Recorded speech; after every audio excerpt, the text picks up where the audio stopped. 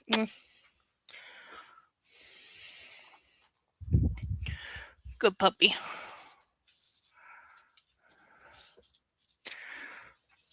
I'm gonna write those down before I forget them.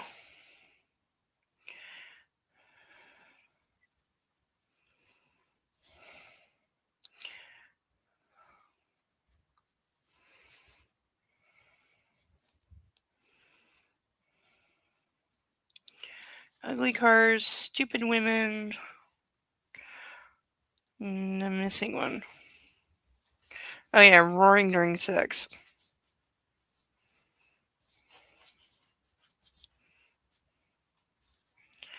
All right, starting with the next book, we're adding these.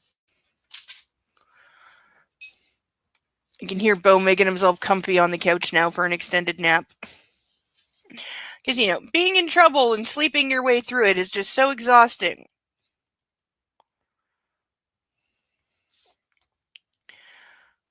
He let out a roar. The roar he let out into her neck was like that of an animal, but he paid no attention to the sound.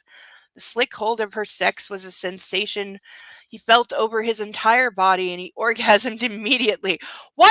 So I'm putting this on this. Why do the guys in this never have any fucking stamina? Why are they all like why are they all like 3-second cowboys? Why? So long. So long that he had dreamed of her and regretted what had happened.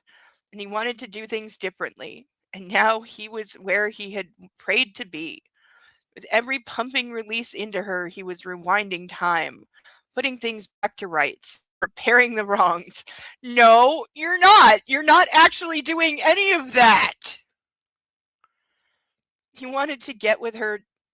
He wanted to get with her to briefly take himself out of the present, but it turned out to be the experience was more than that. So much more. But that had always been true about Lizzie. He'd had sex many times in his life. None of it had ever mattered, though, until he'd been with her. Oh, yes. Magic vagina. Yep.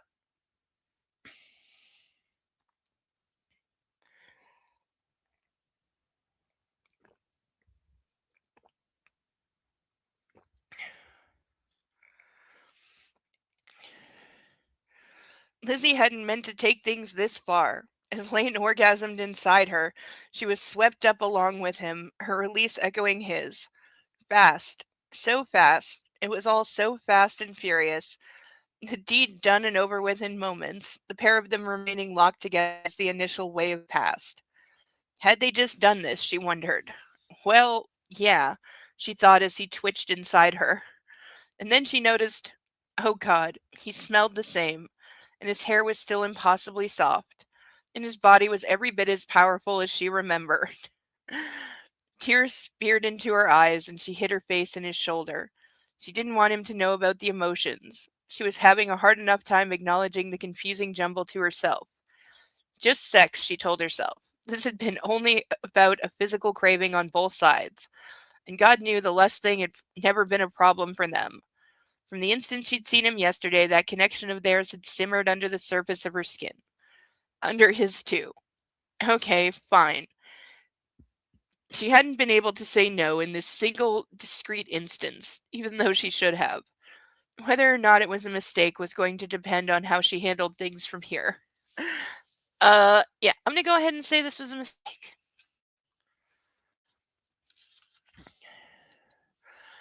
Pulling herself together, she eased back into his hold, acutely aware that they were still linked where it mattered most. The expression on his face made her catch her breath, as did the way he reached up and brushed her cheek. He seemed so vulnerable, but before she could make some calm, reasonable comment, he started moving deep inside of her once more. Slowly, oh so slowly, up and out, and up and out. In response, she closed her eyes and went limp, his arms supporting her, the hard wall against her back, buttressing her against him. Part of her was utterly present, every moment registering with the vividness of a lightning strike, all the panting tightness of her chest and the sizzle in her blood taking over everything. The other half of her was on the run. Oh God, the feel of his hand in her hair, and his mouth kissing hers so deep, his hips curling and retreating, and coming home in all the ways that her body had wanted for so long. And it was also bad news. Lizzie, he said in a voice that cracked. I missed you, Lizzie. So bad it hurts. Don't think about it, she told herself. Don't listen. His name broke out of her once again, and the snap of pleasure making her sex contract around his erection as he jerked into her, pumping her against that wall, banging her until she hit her head. When they fell still but for the breathing, she collapsed against him. This can't be the last time, he groaned as if he knew what she was thinking. It just can't. How did you know? I don't blame you. He eased back and his heavy-lidded eyes burned. I just don't want this to be Lane. The knock on the door made her jump, and him curse. Fucking hell, he spat. And considering he wasn't a big curse man, she had to smile a little. Dude, this is why you locked the door! What? He bit out. Mr. Baldwin, the butler's voice cut in. Mr. Lodge is here for you. Lane frowned. Tell him I'm busy. He says it's urgent. Lizzie shook her head and pushed herself out of his arms for a second time. As her feet hit the floor in silence, she caught a visceral reminder they hadn't used a condom. Ah! Ah! Ew! Ew! Ew! Uncalled for! Ew! That was uncalled for! Now I'm trying not to gag. Ew! Why? Why do we have to do this? Why? Fuck! I had the mental thought, are they going to address the fact that they didn't use a condom? But, like, that's just not a thing in books. Birth control is not a thing. Like, nobody ever worries about it. And you better believe nobody worries about STIs at all, ever, in any of these books, ever. But, ew! Ugh. Ugh.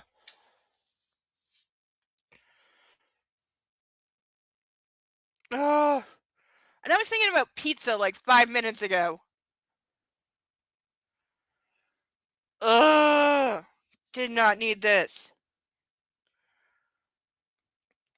And yep, everything got very, very real as she yanked up her shorts and hustled to the bathroom. Didn't he literally rip her shorts apart? Isn't this going to be a problem? She took care of everything the best she could as Lane talked to the Englishman through the door, and when she came back out, he'd pulled his pants back up and was pacing around. She put her palm out before he could say anything. Go see him. Lizzie, if even a quarter of what you're worried about is true, you're going to need him. Where are you going? I don't know. I think we're basically done until first thing tomorrow. In so many more ways than one. Can you stay? He blurted. Her brows lifted. Stay as... You don't mean in here for the night. That's insane. In a household where staff couldn't technically use half the doors, her waking up in the youngest son's bed and still working at Easterly was a total non-starter. Ah yes, she thought, the good old days of dating him, when she'd exhausted herself trying to keep everything a secret. Anywhere, he said. One of the cottages, I don't care. Lane, listen, we're not going back to the way it was before, remember? I don't know why I did what I just did, but it doesn't mean... He came at her, pulling her in for a kiss, his tongue penetrating her mouth. God help her, after a moment she kissed him back. Even as her head was telling her no, her body had its own ideas. Okay, I also hate this trope of just, a woman is saying no to you, so just kiss her until she shuts up and does what you want. This is not things to be teaching. It matters, he says against her lips. This matters to me even more than my family. Do you hear me, Lizzie? You have always and will always matter most to me. I would not be believing a word that he said. On that, he left and went to the door, pausing to level a stare at her over his shoulder, the kind that was a vow if she'd ever seen one. Sitting down on the foot of his bed, she looked over at the wall they'd had sex against. The oil painting on the floor was utterly ruined, the canvas stretched and torn. From falling off the wall? No, that is not how that works. But she didn't even try to go over to assess the damage. She just sat there and tried to convince herself it wasn't a sign from God. Oh, yep, suddenly religious, there we go. It was a while before she left his room, and she was careful over by the door, listening for voices or the sounds of footsteps before cracking the panels and peeking out. When there was nothing except silence, she all but leapt into the middle of the corridor and started walking past. Chantal's room was across the hall and down a little. As she passed by it, she could smell the woman's expensive perfume. Such a good reminder, not that she needed it, of why she should have left after that first interruption, instead of taking it to the next level at a dead run. She had only herself to blame. That's not entirely true. End of chapter. So, are we just assuming they're back together now?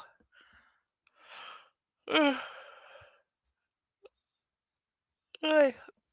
And who is this fourth sibling we've heard mentioned twice, but are they dead? Like, I don't know if this person's even alive. Are they just like permanently exiled? Are they in jail? Like, where is this person?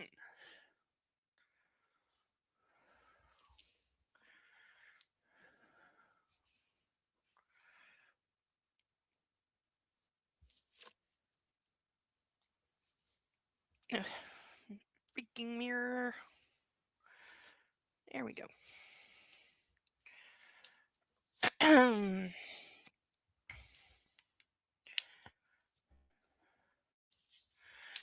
Chapter 22. As Lane jogged downstairs, all he could think was how much he wanted a drink in his hand. The good news, probably the only he was getting, was that when he arrived in the parlor, Samuel T. was helping himself to some family reserve, the sound of bourbon hitting ice, needling Lane's own craving into a full-blown addict's claw. Hey, we got one. We got somebody drinks bourbon.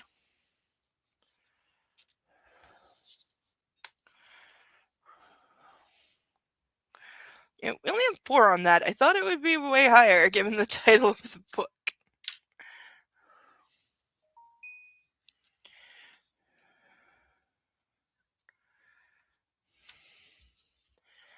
Uh, Care to share the wealth, he muttered as he slid the oak-paneled pocket doors into place on both sides of the room.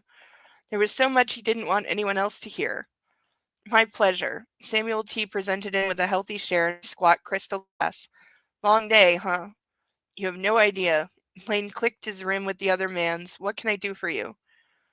Samuel T. drank his bourbon down and went back to the bar. I heard about your controller. My condolences. Thank you. You found her. That's right. Been there, done that. Really? Really? The attorney turned back around and shook his head. Rough stuff. He's found a body before? Okay. So this is the attorney that doesn't know he's Jin's baby daddy. You don't know the half of it. Listen, I don't want to rush you, but are you serious about that divorce? Absolutely. Do you have a prenup? When Lane shook his head, Samuel cursed. Any chance she cheated on you? Liz rubbed Lane rubbed his temple and tried to pull out of what had just happened with Lizzie and what he had seen on the laptop. He wanted to tell Samuel T. to get with him tomorrow, but the problems with Chantal were going to be waiting in the wings, whether or not his family was going down in flames financially. Yeah, this is not a great time for her to be divorcing him if she, is entitled to like a certain financial amount that he doesn't have right now. In fact, it was probably better to get that ball rolling rather than sit on it in the light of the stuff with his father. The quicker he got her out of the house, the less insider information she could sell to the tabloids. Not that he couldn't see her becoming a talking head to the lowest common denominator if things went badly for the Bradfords. I'm sorry, he said between sips. What was the question? Has she cheated on you? Not that I know of. She's just been in this house for 2 years, living off my family and getting manicures. That's too bad. Lane cocked a brow. Didn't know you had such a jaundiced view of marriage.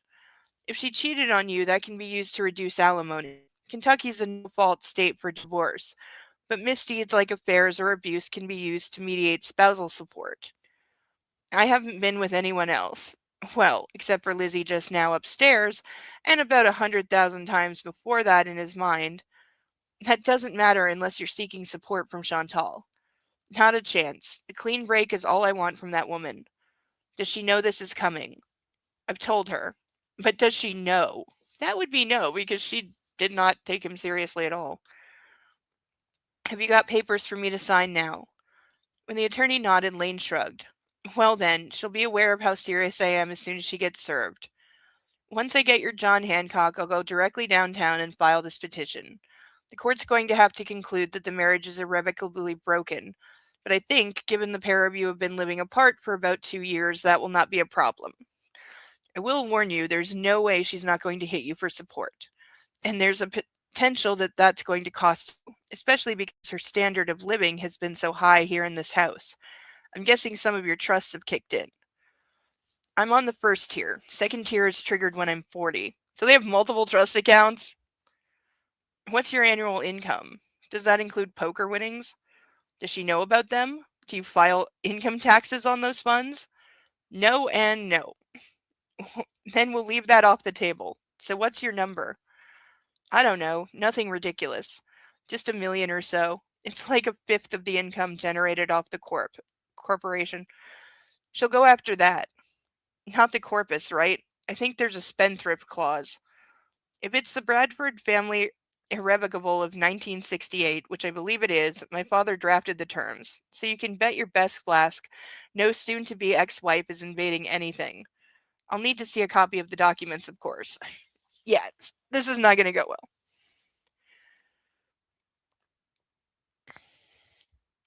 Perfect Trust has everything. Samuel T. ran through the various file this, counter that, disclose whatever, but Lane checked out. In his mind, he was upstairs in the bedroom with the door shut and Lizzie fully naked in his bed. He was all over her with his hands and with his mouth, closing the distance of years and going back to where they had been before Chantal had shown up in her designer maternity clothes. Whatever he was facing with his father and the debt, it would be so much easier if he had Lizzie with him, and not just in a sexual way. Friends helped each other, right? What are you expecting her to do here? And again, why has absolutely nobody attempted to contact the father who is apparently responsible for putting them in all this debt and has been siphoning off money from the company? Just nobody has even tried to call him or like figure out where he is. Like, what the actual fuck?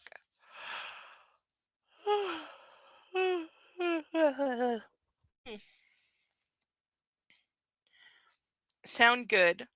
Lane replugged into his lawyer. Yes, how long? Like I said, I'll file everything today with another friendly judge who owes me a favor or two, and Mitch Ramsey has agreed to serve her the summons immediately. Next comes hashing out the marital settlement, and my guess is she'll get one hell of an attorney on her side for you to pay for. You've been living apart for more than 60 days, but she's going to need to leave this house ASAP if you're going to stay here.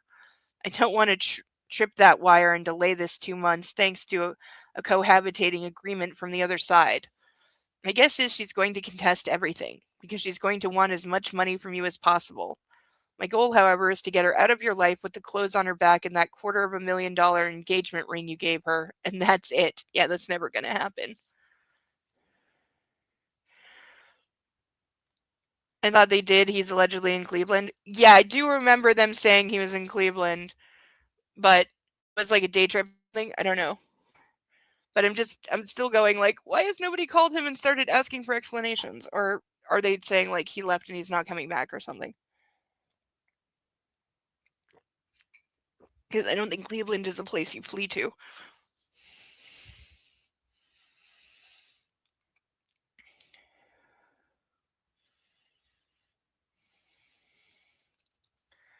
But yeah, you're right that they said that. So we'll see. I'm sure eventually somebody will try to like figure out where he is or something. I mean, it's got to be some kind of a crime to like steal from a family company or something, right? I'm assuming eventually they have to report this to somebody.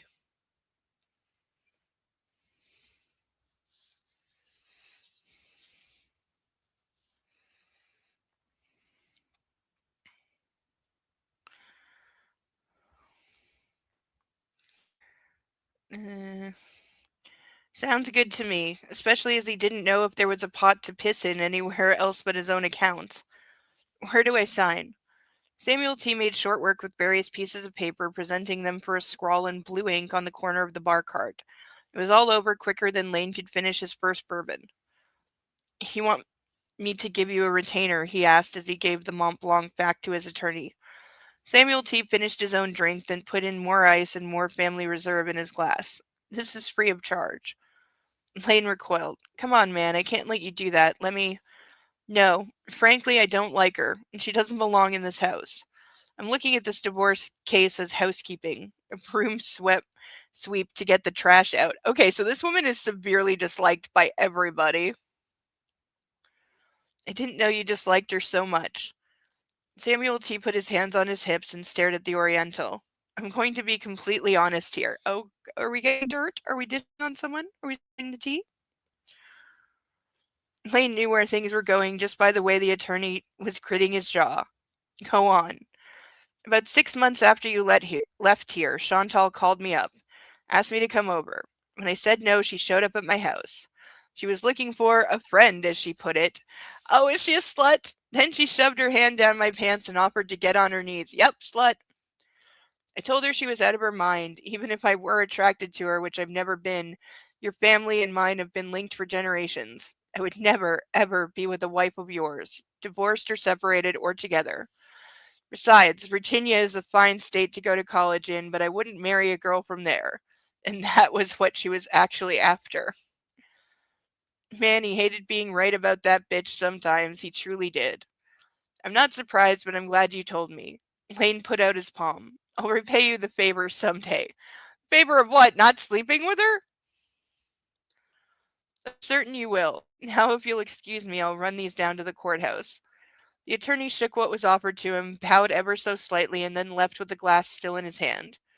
They can arrest you for open container, Lane called out. Just FYI. Not if they can't catch me, Samuel T. hollered back. Okay, so we're fully supporting drinking and driving, because that's like his third bourbon, and he's taking it with him. So, yeah, let's do that. Crazy, Lane muttered as he finished his own drink. As he went to pour another, his eyes drifted over to the oil painting over the mantelpiece. It was of Elijah Bradford, the first member of their family to make enough money to distinguish himself from his peers by sitting for a major American artist. Was he, at this very moment, rolling in his grave? Or would that come later? Because where they had all sunk to got even worse. You don't even know what's going on yet.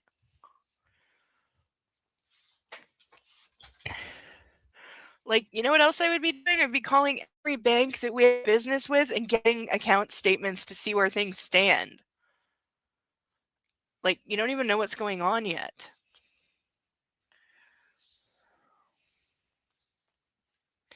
Chin rode a wave of panic down Easterly's grand staircase. As soon as she'd seen the vintage maroon Jaguar pull up to the house, she had changed out of the clothes she'd worn to jail, for God's sake, and put on a silk dress that ended well north of her knees. She'd also taken a moment to brush her hair, mist more perfume, slide her feet into a pair of pumps that made her ankles look thinner than ever. Going by closed parlor doors, she knew her brother was talking to Samuel T. about the situation or situations. She left them be. Instead of barging in, she went out of the front door and waited by the old-fashioned convertible. The temperature was still 80 degrees in spite of the fact the sun had started to go down, and there was a mugginess in the air. Or maybe that was her nerves. To get some shade, she kept herself close to Lee in one of the big magnolias that grew up close to the house. As she started the car, she remembered the time she'd been in the thing with Samuel T. The night wind in her hair, his hand between her legs as he drove them along the winding roads to his farm. The convertible had been purchased by Samuel T. Sr. on the day of the birth of what had turned out to be the man's one and only living offspring, and it had been given to younger Samuel T. on his 18th birthday with strict instructions he was not to kill himself in the damn thing.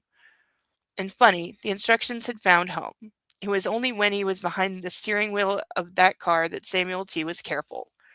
Jin had long suspected it was because he knew if anything happened to him, his family tree was over. He was the only member of his generation who had survived. A lot of tragedy. for which, until this very moment, she'd had little appreciation. While she waited, her heart beat fast, but not hard, the fluttering in her chest making her feel lightheaded, or perhaps it was the heat. Okay, are we ever going to get an explanation? Hi, Deacon, for why, like, she never told him he's the baby daddy.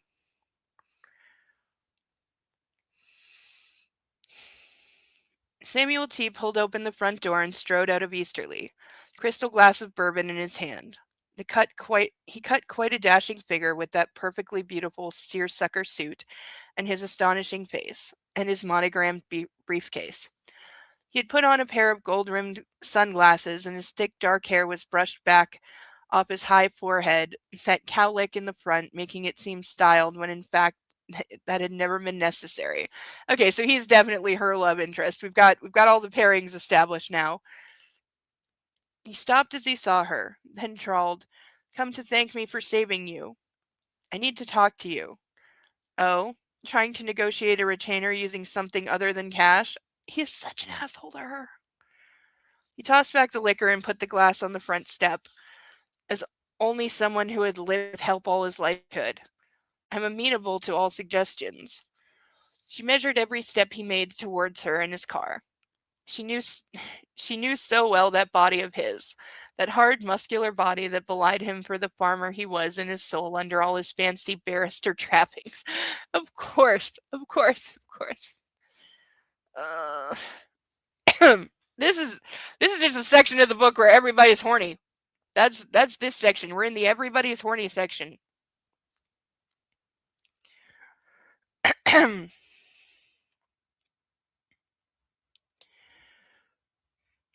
Amelia was going to be tall like he was, and she was smart like he was. Unfortunately, the girl was also stupid like her mother, although maybe she would grow out of that. "Well," he said as he put his briefcase in the jump seat, "do I get to pick the way you pay your bill?" Ew, ew, ew, ew. Even through his sunglasses, she could feel his eyes on her. He wanted her. He always wanted her, and at times he hated her for that. He was not a man who appreciated constraints even of his own making. She was the same way. Samuel T. shook his head. "Do not tell me the cat has that luscious tongue of yours. It would be such a pity to lose that particular piece of your anatomy." Wow, he really, like, he either hates her or, like, I don't know. "Samuel." The instant he heard the tone in her voice, he frowned and took his sunglasses off. "What's wrong?" "I Did anyone mistreat you in that jail? Because I will go down there personally and marry me." That's one possible. Yep. He froze, everything stopping. His expression, his breathing, maybe even his heart. Then he punched out a laugh. "Right, right, right. Sure you do. I'm serious."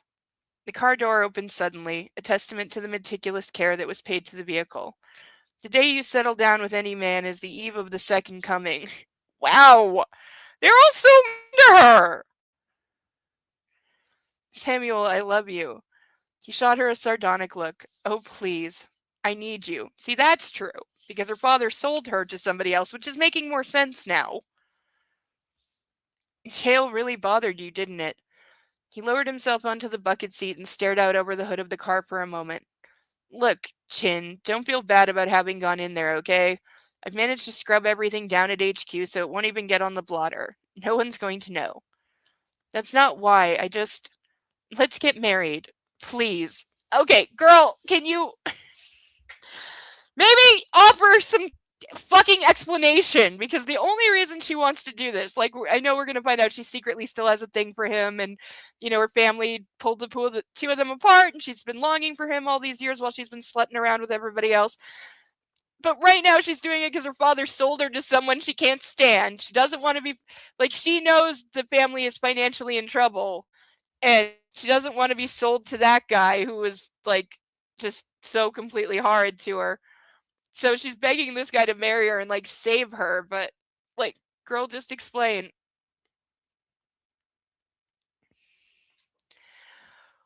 Ugh. Ow.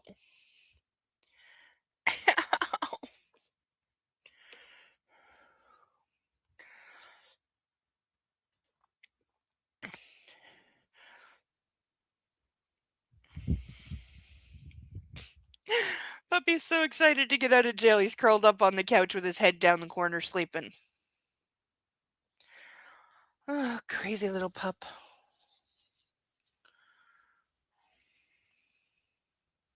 Of course, this means he's going to be up all night getting into trouble.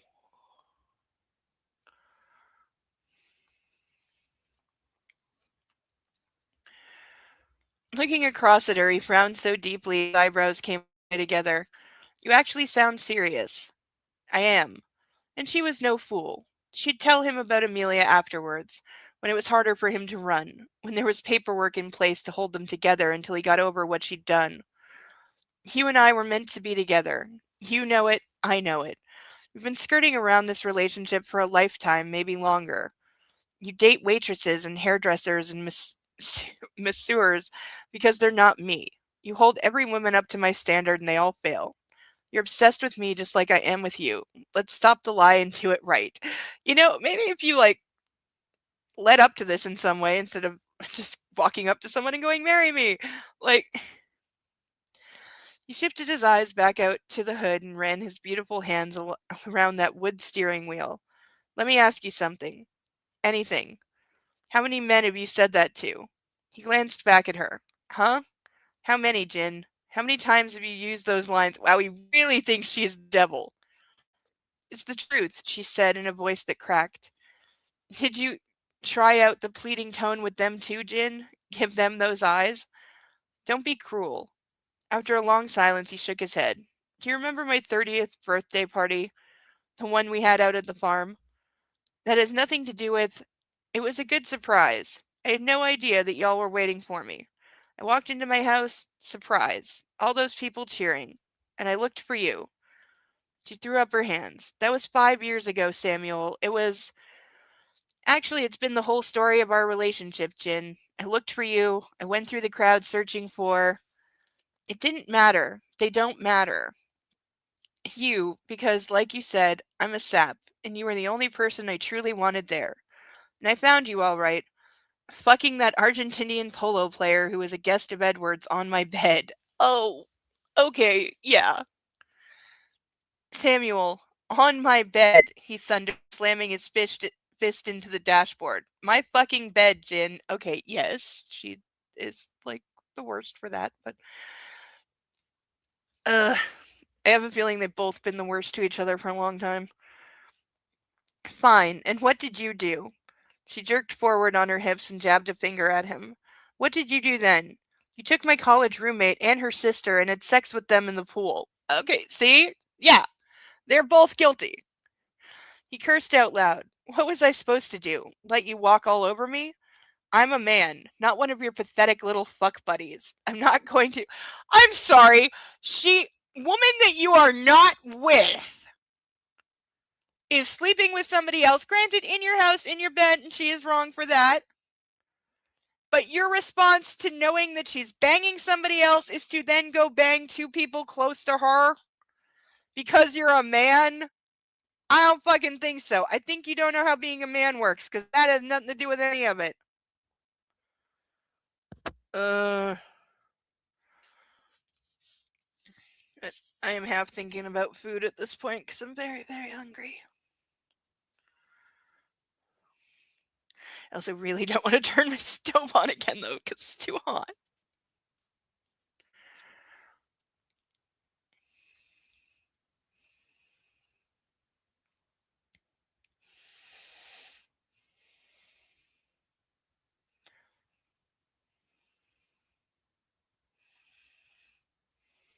I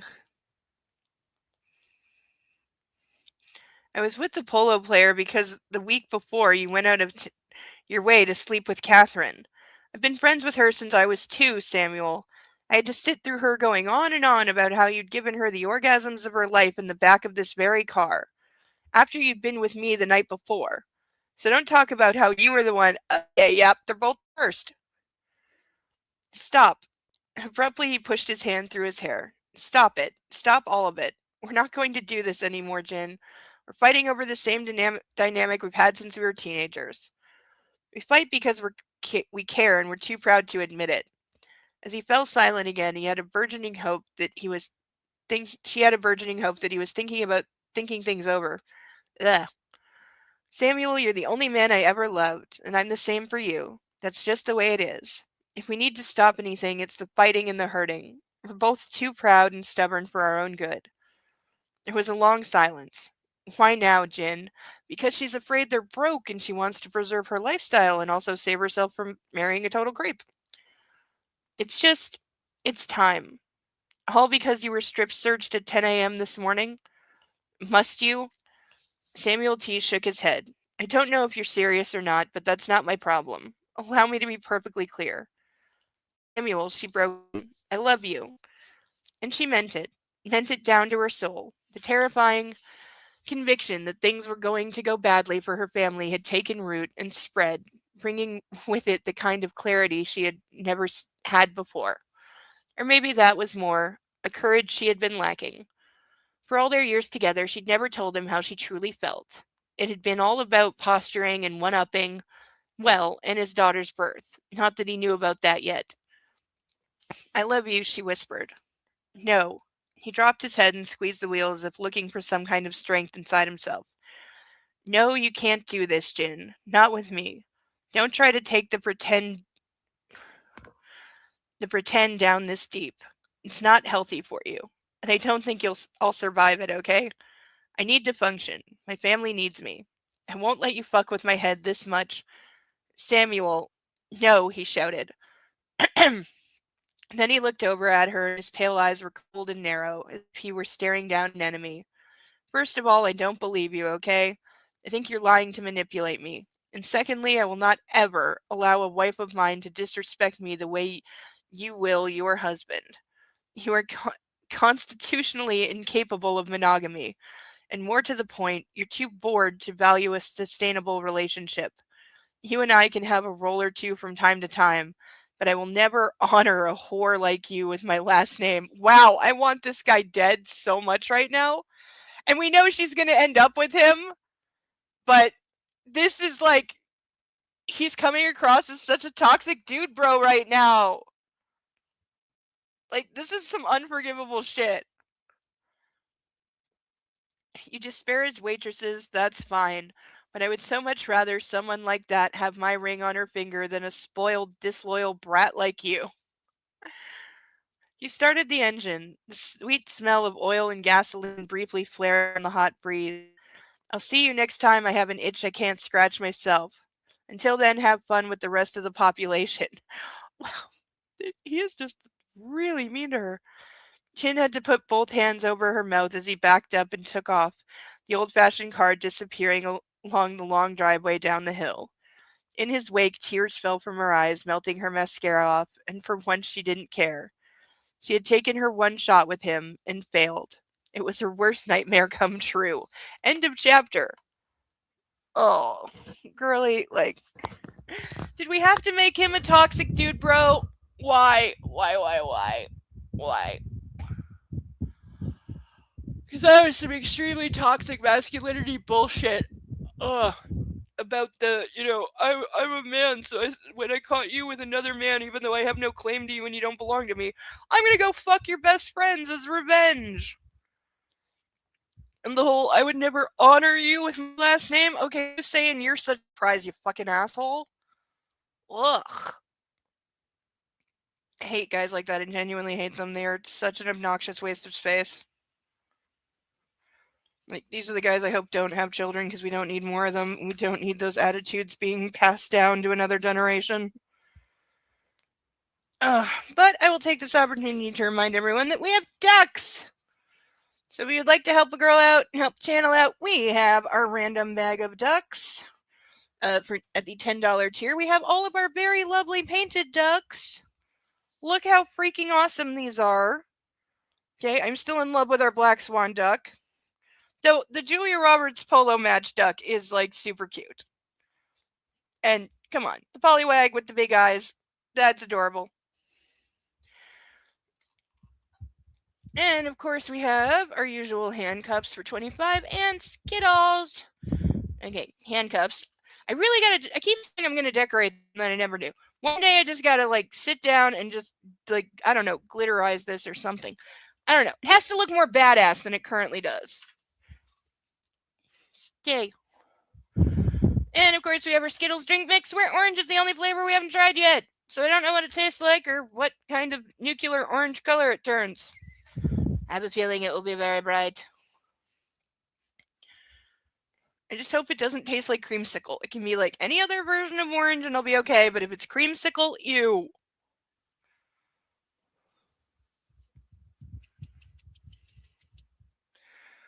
Oh, we have something. Hold on. Aw, Sathel, you're adorable. And I love you so much. And we're having orange Skittles. Okay.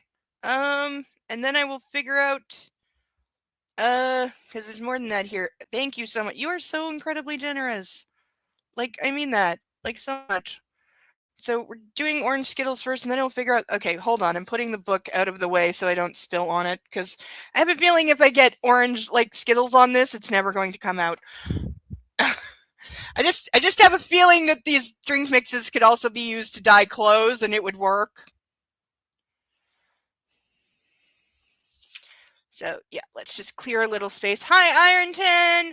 You're just in time to see me chug Skittles drink mix because somebody sponsored it. And then other things that I haven't figured out yet. Though I'm thinking of doing a wave of ducks. I might do a 5 round of ducks. We could do ducks. We could do some of our painted ducks. Because I have more painted ducks to do, but I didn't want to do them because they kind of have overload on the duck board. But yeah, we could sponsor some painted ducks, and then we have more space for more ducks because I'm in the creative zone, and there's already paint all over my desk. So, all right, orange Skittles. Let's see what this tastes like. Finally. Oh wait, I have a spoon. I have a spoon. I know I do because I made sure. Ah, spoon. We're good.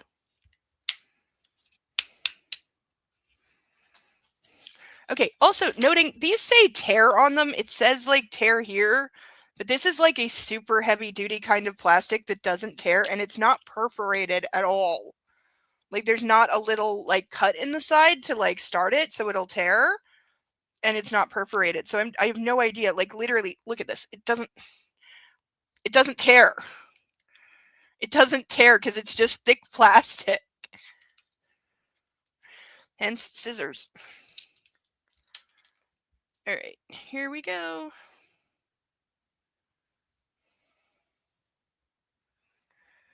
Whoa, that smells like orange already. Oh my god. Okay, this smells like I'm in Florida. I can taste it. Oh my god, I can taste it from here. My mouth tastes like I just bit into an orange. This, actually, gotta say, genuine orange smell. It doesn't smell like sugary or fake. It smells like a real, actual orange. That is some deep color.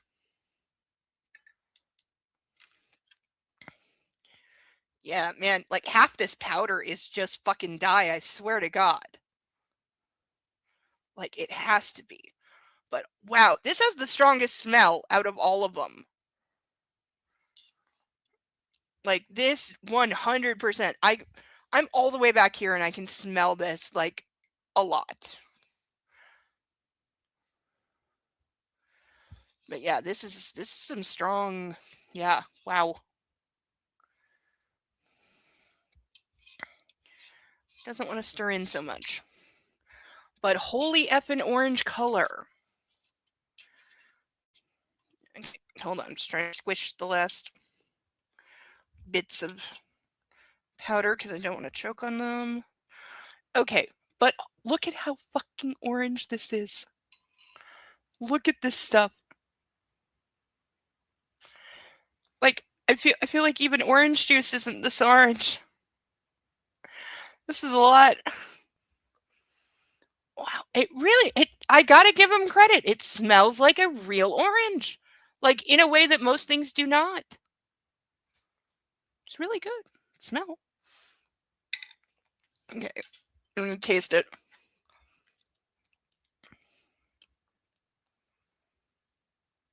Sugar and orange in equal measure. Definitely the strongest flavor. Because the other three all had like something, like usually sugar, and then the flavor. This is absolutely the most flavorful. This is packing the most punch for flavor, sure. Yeah, it's a really deep color, Deacon. The color is disturbing for what it is. It is disturbing. The fact that there's like there's probably like a total like 1 or 2 teaspoons of powder in this, and they're getting this level of color is a little frightening. Oh. Oh.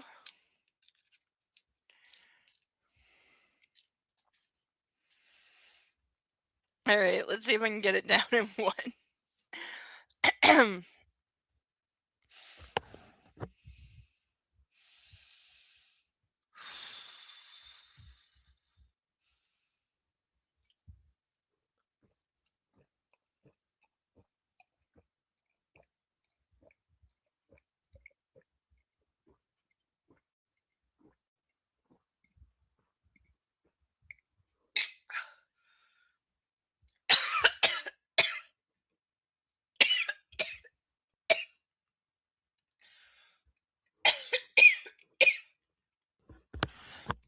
I was trying so hard not to cough. Ugh.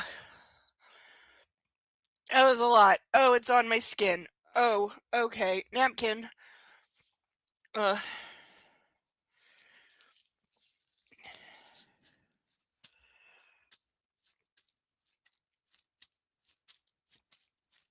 Oh, now my skin's gonna be sticky.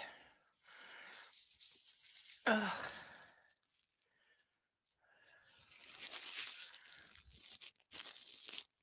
But yeah, that tastes. It does not taste like creamsicle. So that's good.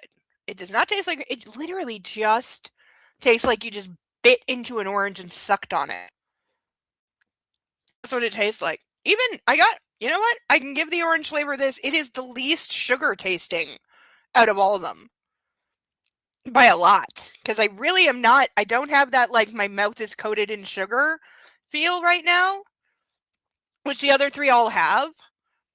So maybe this has less sugar than the other ones.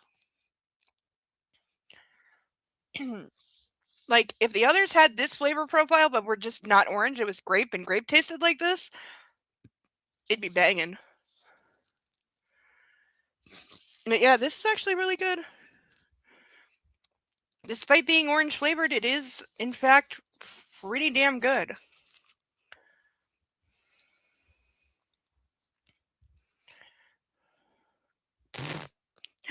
Glass looks like there's blood in it.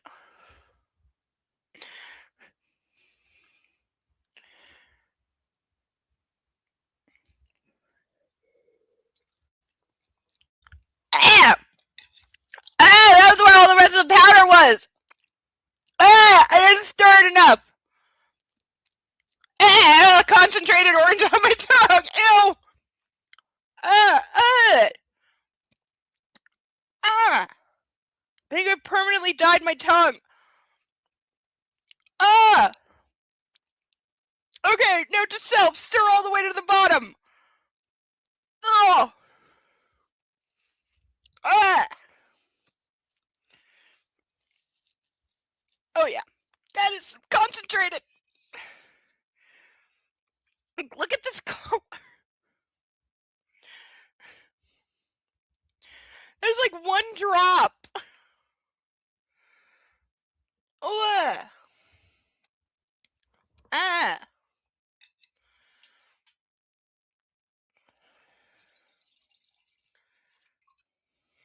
How am I out of water? I filled that up like right before I started. Okay, at least I got it out and it doesn't taste like orange.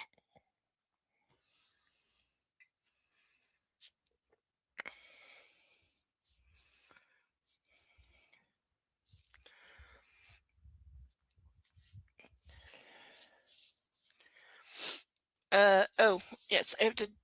Okay, I'm gonna go with 5 ducks. I know it's a lot of ducks, but we need to make space. So, what I'm gonna do, I think, is I'm gonna do 3 painted ducks and 2 random ducks because I don't want to leave out the random ducks. So I'm gonna draw 1 random duck now, and then we'll space the other 4 out throughout the evening. Okay, so yeah, we'll do one duck draw now, and then we have some time to think about a name for whatever random duck we are about to draw. Okay. Okay, eyes closed, not looking, hand in the bag.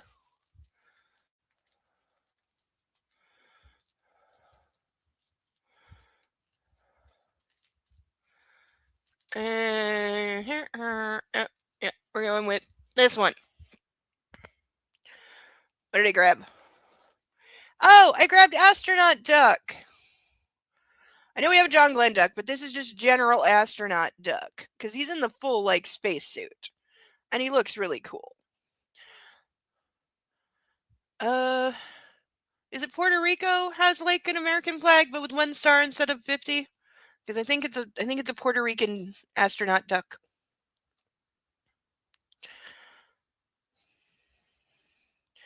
Oh, he's got like a little pack in the back. He's got like a jetpack in the back. That's so cute.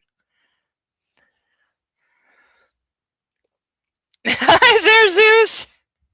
I joined to say hi, and she's torturing a bag of ducks. I am not torturing the bag of ducks. Somebody sponsored a duck. I needed to draw one. So now we have our astronaut duck that needs a name. Sathiel gets first dibs on naming the duck, and we'll see. We'll see what comes of our Puerto Rican astronaut duck because he's got a Puerto Rico flag. Cool. All right.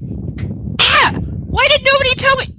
There is a duck avalanche behind me and nobody said anything. What the hell? What happened? I know I did this somehow, but how did I do this? Oh, and one of them just fell, and now I can't reach it. Whoa!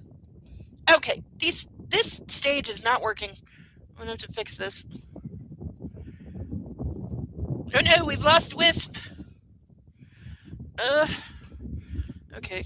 Ah! Hey! Gretzky! Hey!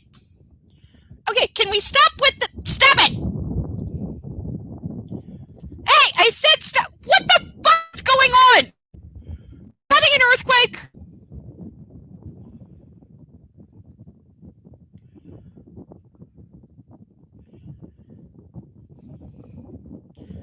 Okay. Maybe I need to sticky tack some of the ducks.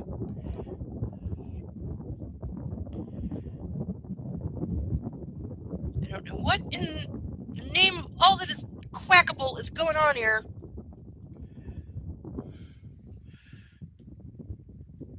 Don't fall. Where's Wisp? Okay, can I pick up the duck without ruining everything? Come here. Come here. Ow. I got it. I got it. I got it. I got it. Okay. Okay. Now nobody move. Everyone stay. Yes, all the ducks are trying to run away.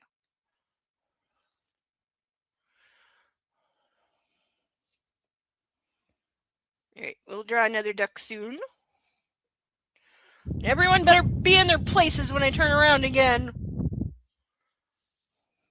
You know, it's because the puppy. They see him misbehaving and they think they can get away with it.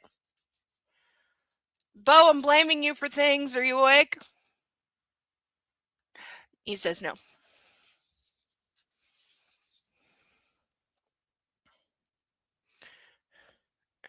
Cosmopolitan or lunatic? Don't you have a cat named Lunatic?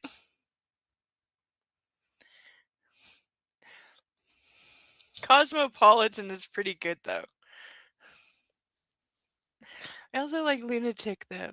And it's a kitty, so, you know, added benefit of being a kitty. Ugh. Oh, it's going to taste like orange when I burp for like the next 3 days. Chapter 23. Oh, Lisa. As soon as Lizzie heard the southern drawl percolate through the conservatory, she froze. which was awkward because she was breaking down the bouquet making tables and had one balanced on its side. Lisa.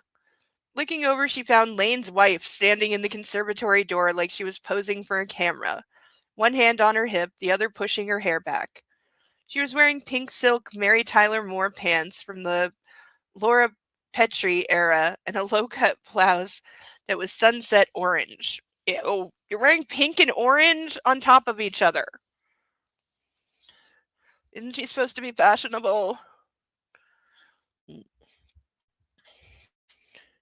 And Mary Tyler Moore has a clothing brand? Hi, we have a puppy. Hi. Hi, you're pawing at my leg. Do you want up? No, he wants me to lay down and rub his belly with him. Come on, you. Up, up. Up, up. Yes, come on. Up, up. Come on. Come on. All right. Brief puppy intermission. You heard me talking about you, didn't you? Did you tell all the ducks to fall off the stage? Did you do that so you could try and get one? Because I know you want to eat all the ducks. Everyone knows this.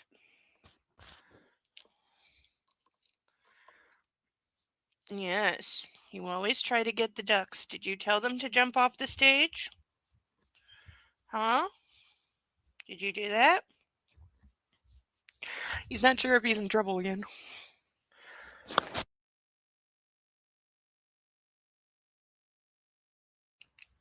Thanks for dropping in there, Zeus. Hopefully I can have Puppy on your stream sometime soon. We got plenty of videos we can go over. Right, little thing? Right? Yeah. Yeah. Look at you. Look at you.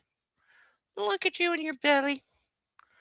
Yes, belly. Stop. See, he's immediately sniffing at the painted ducks, trying to see if he can grab one.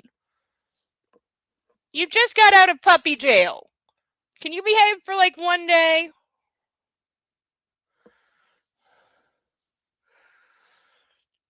Laura Petrie was the wife of Rob Petrie on the Dick Van Dyke Show. I've heard of the Dick Van Dyke Show and the Mary Tyler Moore Show, and I think like Mary Tyler Moore and Dick Van Dyke were like they had like a show together or something. But no idea who Laura or Rob Petrie are.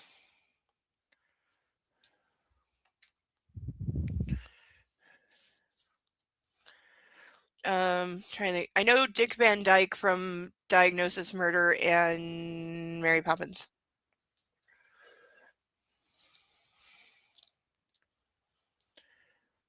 Like, I'm sure I've seen him in other things because, like, he was in, like, everything.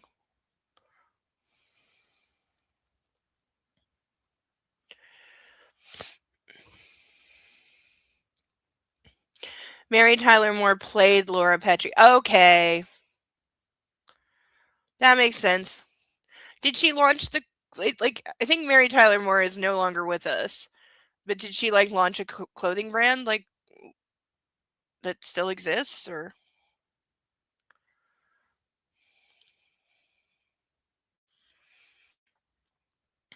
The shoes were pointed hard in front and had little tiny heels.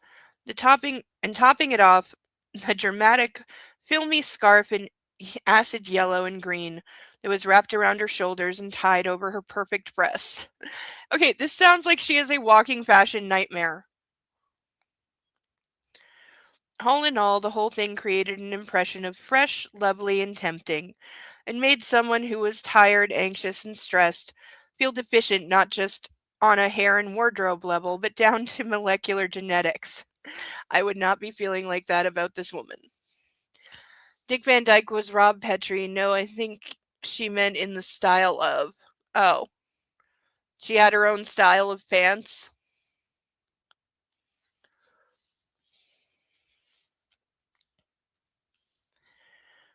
Yes, Lizzie said as she went back to pounding on one of the legs to collapse it. Could you please stop that? Very loud. Girl, shit's gotta get done. My pleasure, Lizzie gritted out. For some reason, as that woman played with her Goldilocks, the flashing of the big diamond on her left hand was like somebody dropping the F bomb repeatedly. Chantal smiled. I need your help for a party. Can we just get through tomorrow first? My pleasure. It's a party for two. Oh, great. So she's going to make the competition like serve dinner for her and Lane. She's going to try to do some romantic thing because she's like defending her territory. It's like, girl, you're already gone.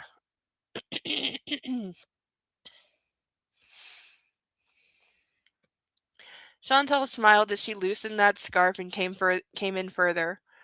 Oh my, it's hot in here. Can you do anything about that? Okay, this is the kind of like rich, obnoxious people that you want to shoot. The plants do better in the warmth. Oh, she swept off her wrap and put it down beside some of the bouquets going to be placed in the public rooms of the house. Well, you were saying? That smile came back. It's Lane and Maya's anniversary soon, and I'd like to do something special.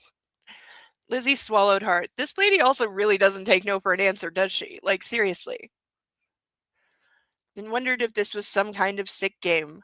Had the woman heard something through the doors upstairs? The walls? I thought you were married in July. How kind of you to remember. You're so thoughtful. Chantal tilted her head to the side and locked eyes as if they were having a moment. We were married in July, and I have some special news to share with him. I thought we could celebrate a little early. Well, she can't be saying she's knocked up because she hasn't been with him, so that would not help anything. What were you thinking?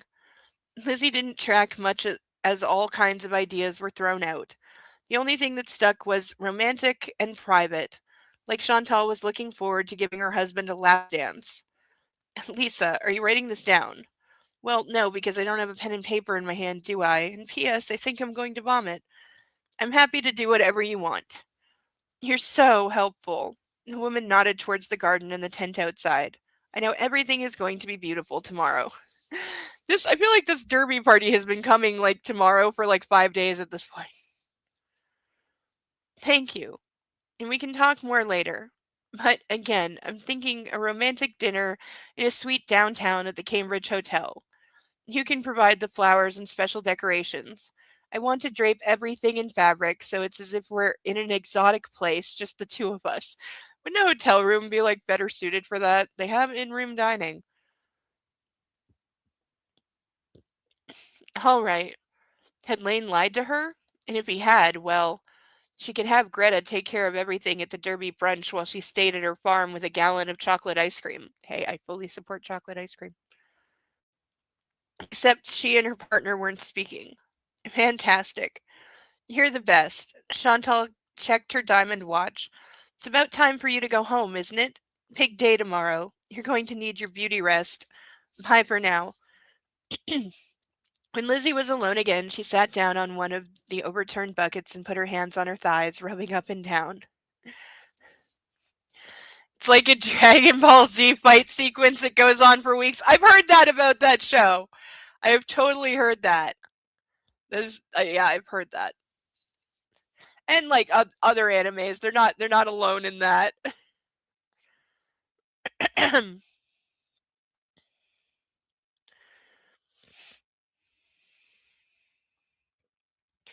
Breathe, she told herself. Just breathe. Greta was right, she thought. She wasn't on the level of those people, and not just because she was a lowly gardener. They played a game she could only lose. Time to head out, she decided. Beauty sleep wasn't going to happen, but at least she could try and get her head on straight before the bomb went off in the morning. Getting up, she was about to leave when she saw that scarf. The last thing she wanted to do was deliver the piece of silk back to Chantal like she was a laborer returning a tennis ball to like she was a Labrador returning a tennis ball to its owner. But the thing was right next to all those bouquets, and knowing her luck, something would leak or drop on it, and she'd have to save up 3 months' paychecks to buy a new one. Okay, if bitch left it there and sap gets on it, I'm not paying for that. Chantal's wardrobe was more expensive than whole neighborhoods in Charlemont. Picking the thing up, she thought the woman couldn't have gone far in those stupid kitten-heeled shoes. It was not going to be difficult to track her down. I would so not be doing this. Jean was still standing underneath the magnolia tree where Samuel T. had left her when a vehicle came up the winding front drive. It wasn't until the SUV stopped in front of her that she realized it was from the Washington County Sheriff's Department. Good God, what was her father trying to get her arrested for now? Courtesy of this morning's awful field trip downtown, her first instinct was to run. But she was in high heels. If she really wanted to get away from the officer, she was going to have to bolt through a flower bed. Breaking her leg was not going to help her in jail. Deputy Mitchell Ramsey got out with a sheaf of papers in his hand. "Ma'am," he said, nodding at her. "How are you?" He didn't take out any handcuffs, didn't seem more than politely interested in her. "Are you here for me?" she blurted. "No." His dark eyes narrowed. "Are you okay?" "No, not at all, Deputy. Yes, thank you. If you'll excuse me, ma'am. So you've not come for me?" "No, ma'am." He walked up to the front door and started to ring the bell. "I have not." Maybe it had to do with Rosalinda. "Here," she said, going over to him. "Do come in. Are you looking for my brother?" "No." "Is Chantal Baldwin at home?" "Oh, it's the divorce papers," this fast. Can you really serve somebody divorce papers that quickly?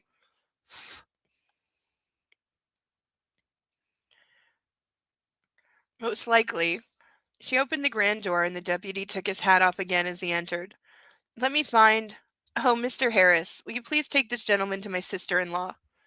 "My pleasure," the butler said with a bow. "This way, sir. I believe she's in the conservatory." "Ma'am," the deputy muttered to her before striding away after the Englishman.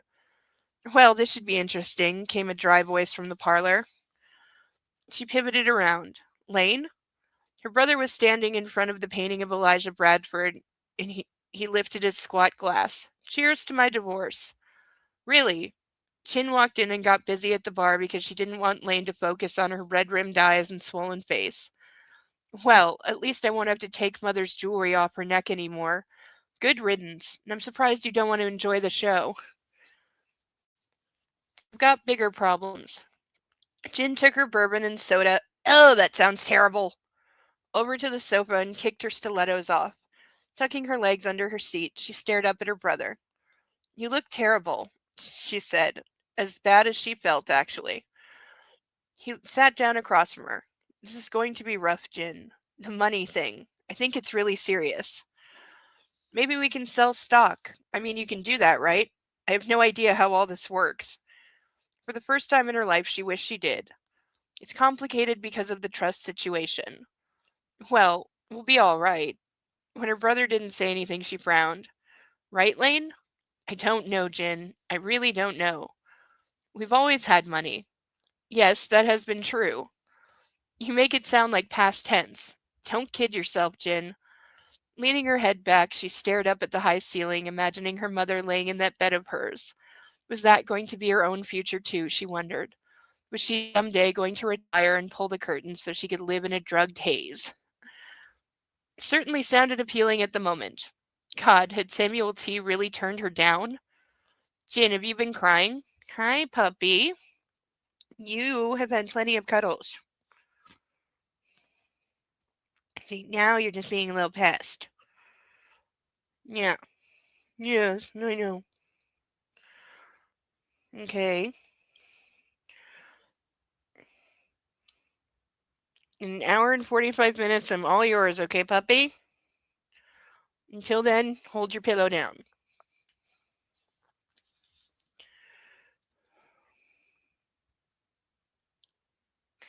Oh, I hope he's not telling me I forgot to feed him. I don't think I forgot to feed him. Usually if his bowl is empty, he pushes it with his nose so it scrapes on the floor and makes a noise to tell me that I forgot to feed him.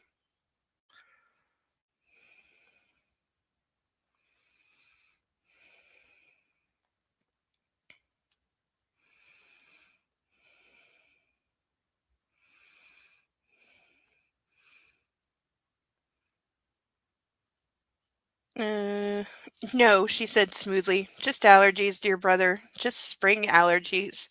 Oh, end of chapter, apparently. Okay, so we'll use that as an opportunity to grab another duck.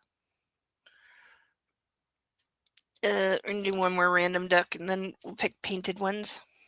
So let's see what we get out of the bag.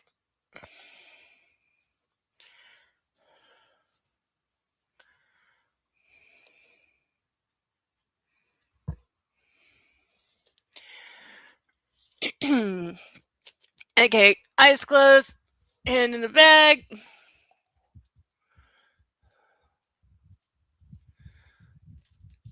Making sure everybody gets in the pile. Oh, I heard something squeak. We're going with this one. What do we get? Wait, why do we have another baseball duck? How did I do this?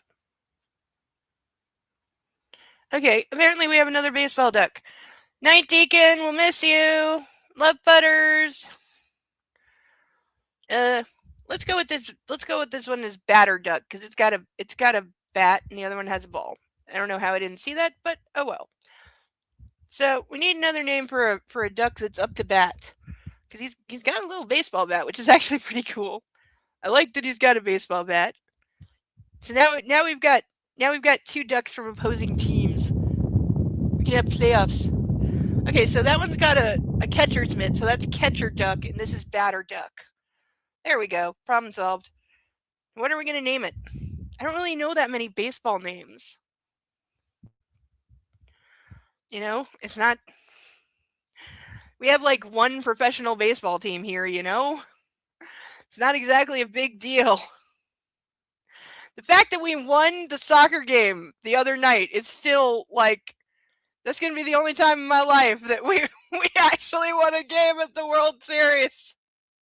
6-0 though. Gotta respect that. That is very cool. I don't remember who we beat. I have no idea what this does to our standing in the World Series. But it's just so rare that that we even know that we're in the World Series because it's usually like the World Series started. Canada's out of the World Series.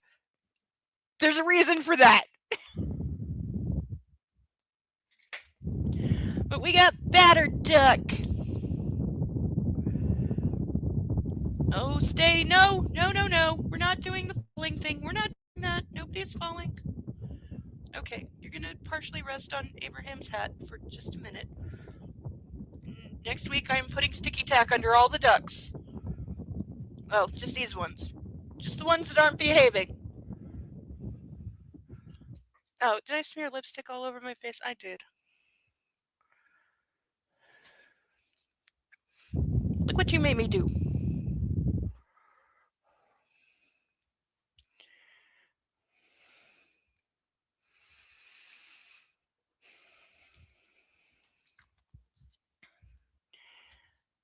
All right, we are up to chapter 24. Lizzie hustled out of the conservatory with Chantal's fragrant wrap, all the perfume on the floaty fabric thick in her nose, making her want to sneeze. Funny, she could be surrounded by thousands of real blooms, but this fancy, falsely curated stuff was enough to set her over the claret edge. Excuse me. Off in the distance, she heard Chantal's unmistakable Virginian drawl and headed in the direction of the dining room, too. What is this? Chantal demanded. Lizzie stopped short and leaned around the heavy molding of the archway. At the head of the long, glossy table, Chantal was standing next to a uniformed sheriff's deputy who had apparently just given her a thick envelope. You've been served, ma'am, the deputy nodded. Have a good day. What do you mean served? What does that... No, you're not leaving until I open this. Oh, if I'm that guy, I'm running out of there. She ripped the envelope apart. You can stay right there while I... The papers came out in a bundle that had been folded 3 times, and as the woman unfurled them, Lizzie's heart pounded. Divorce, Chantal said. Divorce? Well, it's not like you didn't know. You were informed that this was coming, girl. Pay attention. Lizzie rolled out of sight and went flush against the wall. Closing her eyes, she hated how relieved she felt. She really did. But it wasn't like she could pretend that not being a fool for a second time wasn't a good thing. This is a divorce petition. Chantal's voice grew sharp. Why are you doing this? Ma'am, my job is to serve the papers. Now that you've accepted them, I do not accept them. There was a fluttering sound as if she might have actually thrown them at the man. You take them back. Ma'am, the deputy barked. I'm going to advise you to pick those papers off the floor, but don't... Or don't, but any more of that and I'll drag you down to the courthouse strapped to the hood of my patrol vehicle just for getting aggressive with an officer of the peace. Are we clear, ma'am? Yeah, there's no way he's threatening a member of the family that funds this entire town. Cue the waterworks. Between sniffles and what had to be a heaving bosom, Chantal backpedaled a dead run. My husband loves me. He doesn't mean this. He's. Ma'am, that's none of my business and none of my concern. Good day. Heavy footsteps sounded out and drifted away. God damn it, Lane, the woman hissed with perfect diction. Guess the acting happened only when there was an audience. Without warning, the clip, clip, clip of those kitten heels across the floor headed in Lizzie's direction. Crap. There was no time to get out of the. Chantal rounded the corner and jumped back when she saw Lizzie. Even though the woman had turned on the waterworks for that deputy, her eyes were clear and free of tears, her makeup not marred in the slightest. Instant rage. What are you doing? Chantal hollered, her body quivering. Eavesdropping. Lizzie held out the scarf. I was bringing this to you. Chantal snatched the wrap. Get out of here. Get out, get out. You didn't have to ask twice, Lizzie thought as she wheeled away and gunned for the great outdoors. As she cut through the tent and weaved around the table and the chairs, she took out her phone and texted Lane a cheerful, no big deal, I'm heading home after a long day message. Okay. That was a hyphen string, so we got one of those. Okay, pen, you're supposed to work.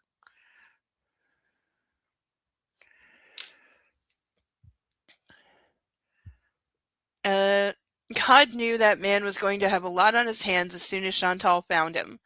The good news, at least for Lizzie, no anniversary party to plan. And Lane had been true to his word. It was hard to stop a small smile from surfacing on her face, and when it refused to go away, she let the thing stay where it was. Oh, I'm so not if I'm her, I'm like, girl, like, okay, so he's actually getting divorced. That doesn't mean you and him are a thing. You haven't talked about anything, like, at all. And what, he's just gonna divorce her and insta-marry you? Like, you gotta talk about these things. But since when does anybody in these books ever talk?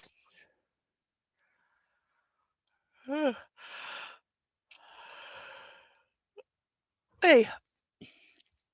Lane's phone let out an electronic bing just as Chantal marched by the parlor, screaming his name as she headed for the grand staircase. He did nothing to tip off his whereabouts, just let her go upstairs to cause whatever scene was going to roll out in front of the closed door of his empty bedroom. Funny, just a few hours before, the fact that she was on the warpath would have been an issue he'd have dealt with. Now it was down oh so low on his list of priorities. I need to go see Edward, Lane said without bothering to check who had texted him. Jin shook her head. I wouldn't. He's not well, and the news he will share can only make things worse. She has a point. Edward hated their father already. The idea the man had stolen funds? Chin got to her feet and went over to the bar for a refresh. Is tomorrow still going forward? The brunch? He shrugged. I don't know how to stop it. Besides, it's mostly been paid for already. The food, the liquor, the rentals. He was ashamed of the other reason to keep the event on track. The idea that the world would know even a hint of the problems of his family was potentially facing was unacceptable to him. Yeah, you're not going to be able to hide it forever. The sound of someone coming down the carpeted stairs in an absolute tear made his sister cock an eyebrow. Looks like you're about to have a marital moment. Only if she finds me.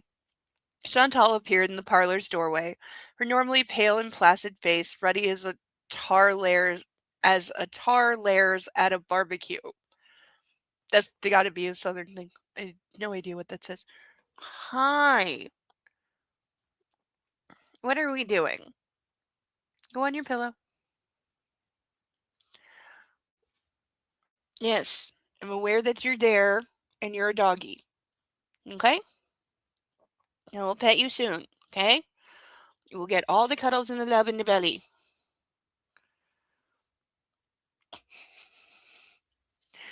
He always does this after he's been in trouble. He's got to be the suckiest baby in the world to make sure I'm not going to, like, throw him out. Hi. Do we want to come up again? No, rub my belly. Rub my belly. This is how I know the world is okay. If you rub my belly, then I'm no longer in trouble. Mm-hmm. Right? Is that how that works? Okay? There. Stop being a little pest, okay? I love you too. Stop being a little pest.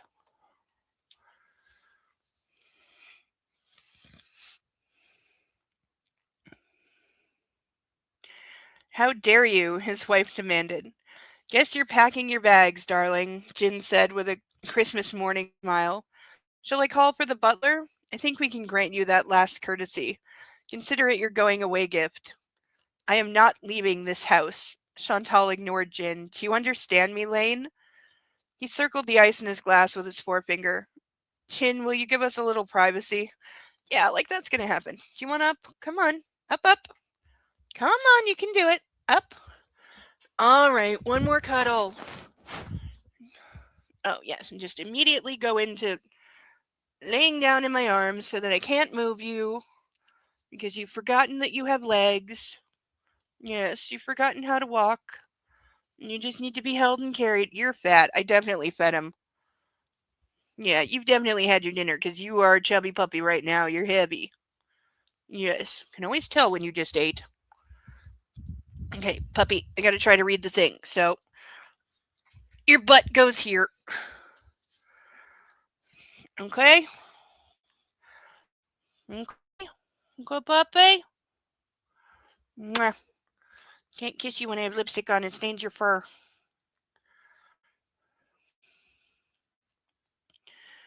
Uh,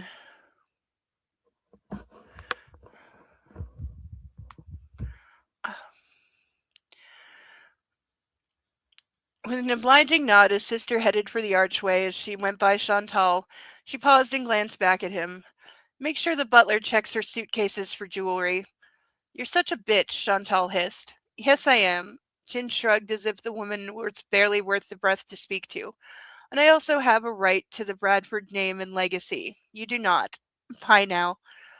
As Jin threw out a toodaloo wave, Lane stepped up and moved his body between the two of them so they could avoid an Alexis Crystal Lily Pond moment. Uh, not sure what that is, but it sounds like he's made girls fight over him before. Then he went over and slid the panels shut, even though he didn't want to be alone with his wife. I'm not leaving. Chantal wheeled around on him. And this is not happening. As she tossed the divorce petition on the floor at his feet, all he could think of was that he didn't have time for this. Listen, Chantal, we can do this the easy way or the hard way. It's your choice. But know if you choose the latter, I will go after not only you, but your family. How do you suppose parents would feel if they received a copy of your medical records on their front doorstep? I don't think they're pro choice, are they? You can't do that. Don't be stupid, Chantal. There are all kinds of people I can call on. People who owe my family debts that they're eager to pay off. He walked back to the bar bleh, and poured more family reserve into his glass. So everybody's just getting drunk all day. And how about this one? How about those medical records fall into the hands of the press, or maybe an online site? People would understand why I'm divorcing you, and you'd have a hell of a time finding another husband. Like up north, we Southern men have standards for our wives, and they do not include abortion. Well, that's a whole other disgusting ball of wax. Okay, puppy, I'm sorry, but this really isn't working. So I know that you want to be very cuddly, and you're pretending you've forgotten how to move. You're going back to your pillow. Come on. Come here. You're fine. Okay, I'm not going to get rid of you. You're not in trouble. You're a good baby. Okay?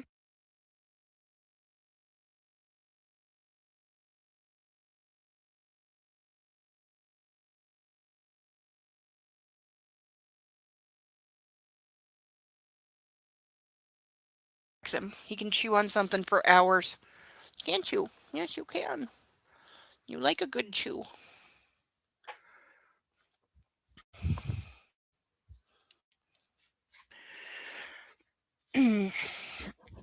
He also likes just big, wide open spaces where he can run and run and run and run and run and run and run. He's very fast if you give him some room.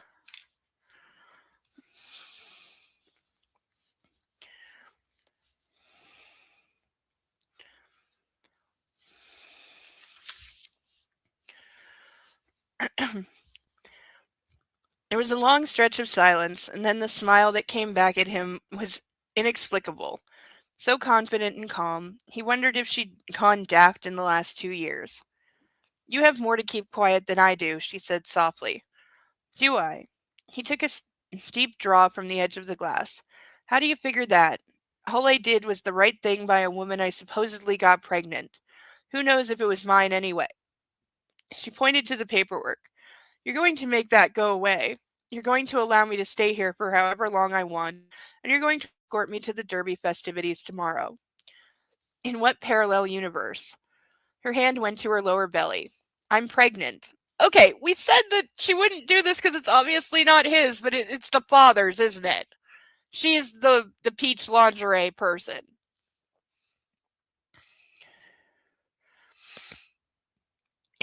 Elaine barked out a laugh. You tried that once before, sweetheart, and we all know how it ended. Your sister was wrong. About you stealing jewelry? Maybe, we'll see about that. No, about the fact that I don't have every right to be here, and so does my child. As a matter of fact, my child has as much right to the Bradford legacy as you and Jin do. Yep, it's the father. It's the father. See, I called that like so early on that she was having an affair with the father. Lane opened his mouth to say something and then slowly closed it. What are you talking about? I'm afraid your father is no better a husband than you are. The tinkling rose up from his glass, and he looked down, noting from a vast distance that his hand was shaking and causing the ice to agitate. That's right, Chantal said in a slow, even voice. And I think we're all aware of the delicate condition of your mother. How would she feel if she knew that her husband had not only been unfaithful, but that a child was going to be born? Do you think she'd take more of those pills she's already so reliant on? She probably would. Yes, I'm sure she would. Yeah, like seriously, this is more reason. So what? She's thinking she's gonna like, I don't know, like be allowed to stay there because and like raise the child in that house and like get child support payments or what? Like you don't have to be in that house for that to happen. And I'm sure she's going to love being told, "Oh, by the way, the guy who knocked you up stole the family fortune and now they're potentially broke." Yeah, I'm sure she's going to love hearing that. Like, oh my god. But yeah, like that's like proof of cheating. It's like incestuous. It's creepy. Like, you bitch, he breathed. Yeah, I'll take it. I would have used stronger language. In his mind, he saw himself locking his hands around the woman's throat and squeezing so hard as she started to struggle as her face turned purple and her mouth gaped. On the other hand, Chantal murmured, wouldn't your mother enjoy knowing she was going to be a grandmother for a second time? Wouldn't that be cause for celebration? No one would believe it's mine, he heard himself say. Oh, but they will. He's going to look just like you. And I've been going up to Manhattan on a regular basis to work on our relationship. Everyone here knows it. You lie. I've never seen you. New York is a big place, and I've made sure that all are aware in this family. And I've made sure that all are aware in this family are aware that I've seen you and enjoyed your company. Okay, that's like 2 sentences you tried to mash together and forgot to edit. I've also talked about it to the girls at the clubs, their husbands at parties, and my family. Everyone's been so supportive of you and me. Okay, so she's like next level devious, which I kind of respect. Respect the game. He was, as he remained silent, she smiled sweetly. So you can see how those divorce papers aren't going to be required, and how you aren't going to say a thing about what happened between us with our first baby. If you do, I'm going to blow the lid wide open on your family and embarrass you in front of this community, your city, your state. Then we'll see how long it takes you to have to put on your funeral suit. Your mother's out of it. So she's literally saying, like, I will drive your mother to suicide if you don't do what I want. Your mother's out of it, but she's not totally isolated. The nurse reads her the paper every morning right beside her bed. With a self-satisfied expression, Chantal turned away and shoved the panels open, clipping her way out onto the marble foyer, once again the lady of leisure with the Mona Lisa smile. Lane's entire body shook, his muscles screaming for action, for vengeance, for blood. But the rage was not aimed at his wife any longer. It was all directed towards his father. So are we just saying the father is just like gone? He's just run away and is unreachable? Like, are we just letting that go? Nobody's even going to try? Cuckold, he believed, was the old-fashioned word that was used to describe this kind of thing, and an entire category of porn. He had been cuckolded by his own goddamn father. When in the hell was this day going to be over, he thought. End of chapter. So we'll take a stretch break. Oh.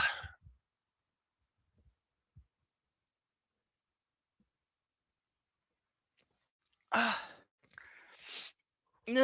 sniffy.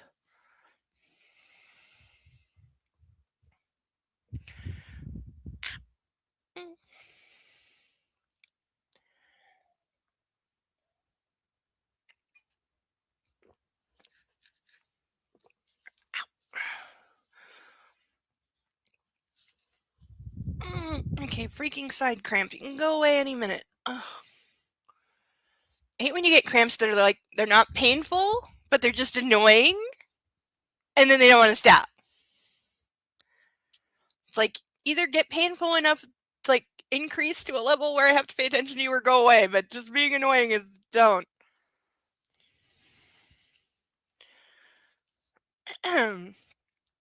Chapter 25. Lizzie told herself she was not checking her phone. Not when she took the thing out of her purse and transferred it into her back pocket as soon as she walked through the front door of her farmhouse. Excuse me. Not as a mere 15 minutes later she made sure that the ringer was on, and not even 10 minutes after that, she unlocked the screen and made sure she hadn't missed any calls or texts. Okay, don't do that. Don't be this girl. Nothing. Lane hadn't pinged her to make sure she'd gotten home, hadn't responded to her text. But come on, like he didn't have a wet cat on his hands. Cheese. And yet she was antsy as she paced around. Her kitchen was spotless, which was a shame because she could have used something to clean up.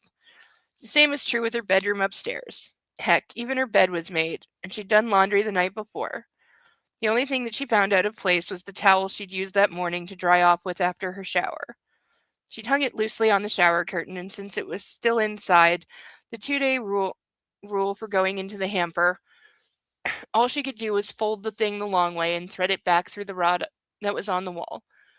Thanks to a mostly cloudless day, her house was warm on the second floor, and she went around and opened all the windows. A breeze that smelled like a meadow around the property blew in and cleaned out the stuffiness. Would that it could pull the same trick with her head. Images from the day bombarded her. Her and Lane laughing when she'd just come into work. Her and Lane staring at the laptop. The two of them. All up in her head. Lizzie returned to the kitchen and opened the door to the refrigerator. Nothing much there. Certainly nothing she had any interest in eating. As the urge to check her phone hit again, she told herself to cut it out. Chantal could be a problem on a good day. Slapped with divorce papers, with the scene witnessed by one of the help. The sound of footsteps out on the front porch brought her head up. Frowning, she shut the fridge and walked ahead to her living room. She didn't bother to check to see who it was. There were two choices. Her next-door neighbor on the left, who lived 5 miles down the road, and had cows who frequently broke through his fence and wandered into Lizzie's fields, or the next-door neighbor to the right, who was a mere mile and a quarter away, and whose dog frequently wandered over to check out the free-range cows. Yeah. Cows and dogs probably have, like, a respectful standoff with each other. Because I gotta think dogs wouldn't really have a lot of interest in cows, and they might be a little afraid of them because of the size of cows.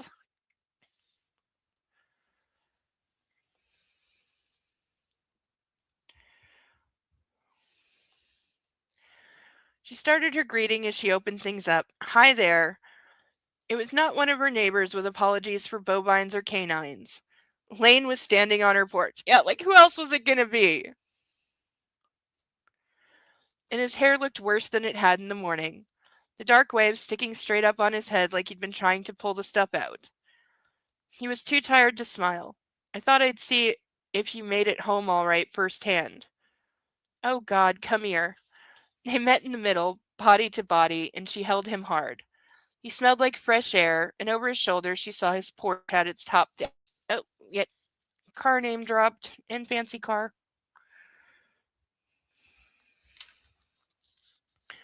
Are you all right? She said. Better now.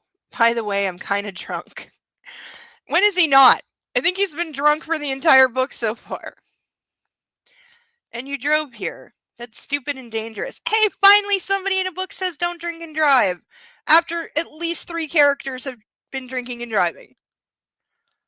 I know. That's why I'm confessing. She stepped back to let him come in. I was about to eat. You have enough for 2? Especially if it will sober you up. She shook her head. No more drinking and driving. You think you have problems now, try adding a DUI to your list. You're right. He looked around and then went over to her piano and rested his hands on the smooth keyguard. God, nothing's changed. She cleared her throat. Well, I've been busy at work. That's a good thing. A great thing. The nostalgia on his face as he continued to stare at her antique tools and her hanging quilt and her simple sofa was better than any words he could have spoken. Food? She prompted. Yes, please. Down in the kitchen he went right over and sat at her little table, and abruptly it was as if he had never been gone. Be careful with that, she told herself.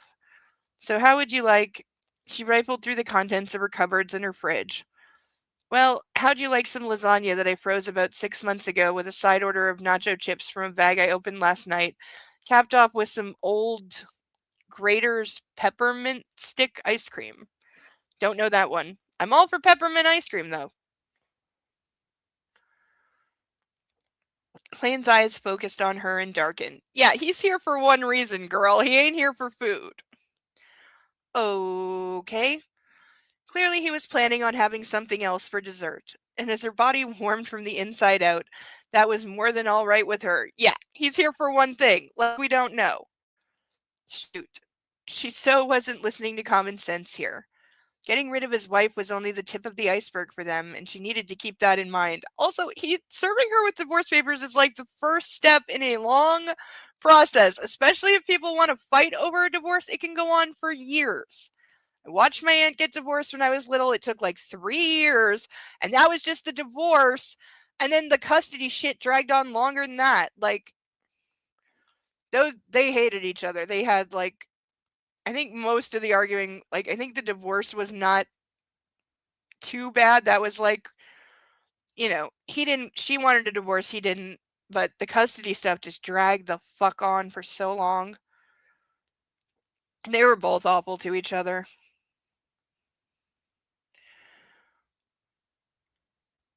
I think that sounds like the best meal in the world. Lizzie crossed her arms and leaned back against the refrigerator. I be honest. Always. I know that Chantal got served with divorce papers. It was something I walked in on. I didn't mean to see the deputy do the deed. I told you that I was ending things. She rubbed her forehead. About 2 minutes before that, she came to me to plan an anniversary dinner for the pair of you. There was a quiet curse. I'm sorry, but I'm telling you right now there's no future in the cards for her and me. Lizzie stared at him long and hard, and in response he didn't move. He didn't blink. He didn't say another word. He just sat there and let his actions speak for him. Damn it, she thought. She really, really didn't need to fall for him again. Note the part where he's not telling her that his wife is pregnant. Or that is going to massively complicate things. Grater's is really good. Expensive but good. So you know the brand? I've never heard of it. I thought it sounded like a discount for, but given where we are, I'm not surprised that there's fancy ice cream.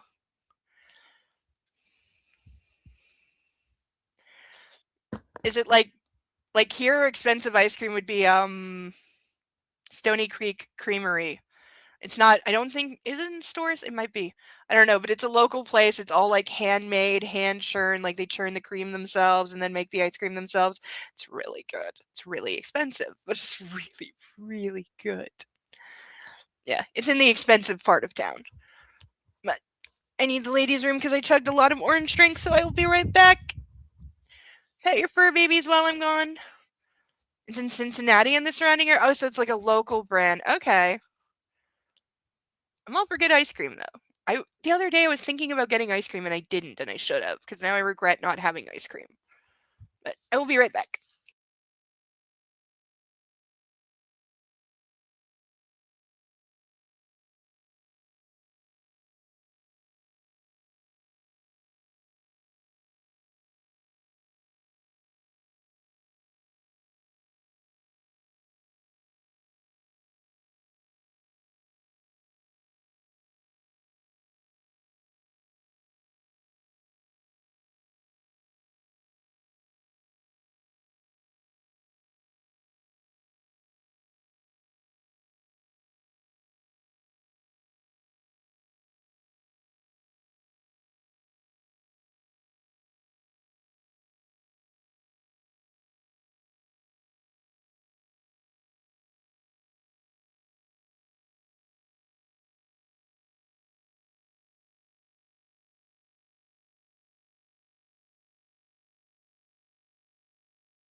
We talking about Emily D. Baker?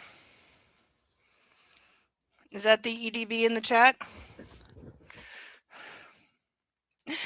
The ducks are watching an OnlyFans. Oh, so they'll get big points for that one. That's a good one.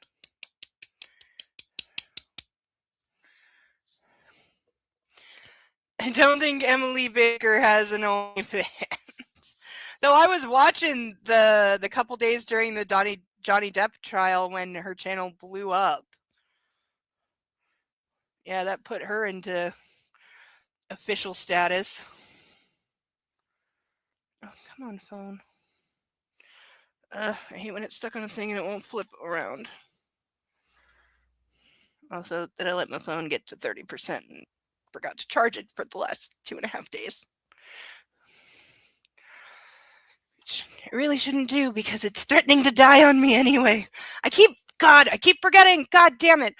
I keep in my head, like, I need to get a new phone because the battery is dying and it can't be replaced. But, it still works for now.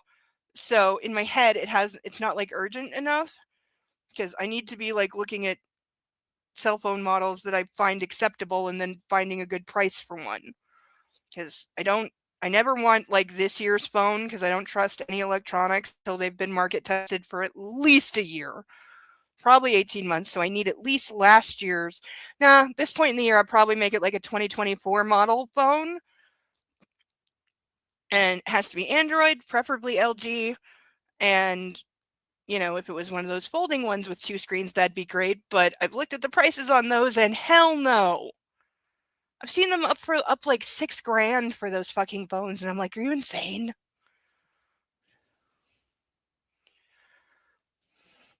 So I don't know if there's a model that meets all of my criteria. Probably the folding thing is out. That's a ridiculous, wish on a star thing. But 2024 Android LG model has to have decent amount of storage and be fast and work. Other than that, it just has to work. I don't need my phone to be fancy and have all the bells and whistles. It just has to work. Karen Reed trial during the camera, which ceiling fan lovingly referred to as the only fan. Oh, okay. This makes sense now. I didn't watch the Karen Reed trial. I should have live streamed it. But my mistake. Next time there's a big trial, I will do my best to live stream it to try and grow at least one of my channels.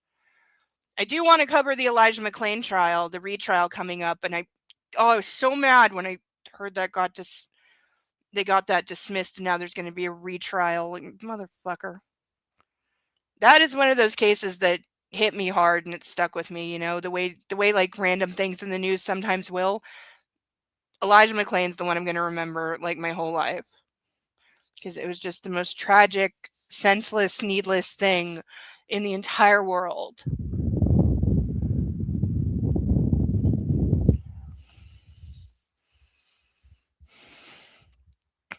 And I all passed laws about replaceable batteries. I thought we did too. This phone is old though.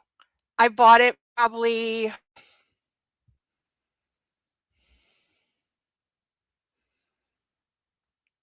8 or 9 years ago. Because I don't believe in replacing your phone every year, so I use it until I can't. I've only owned 4 cell phones my whole life since I'm 19 and I'm 39. And I've always gotten them for free.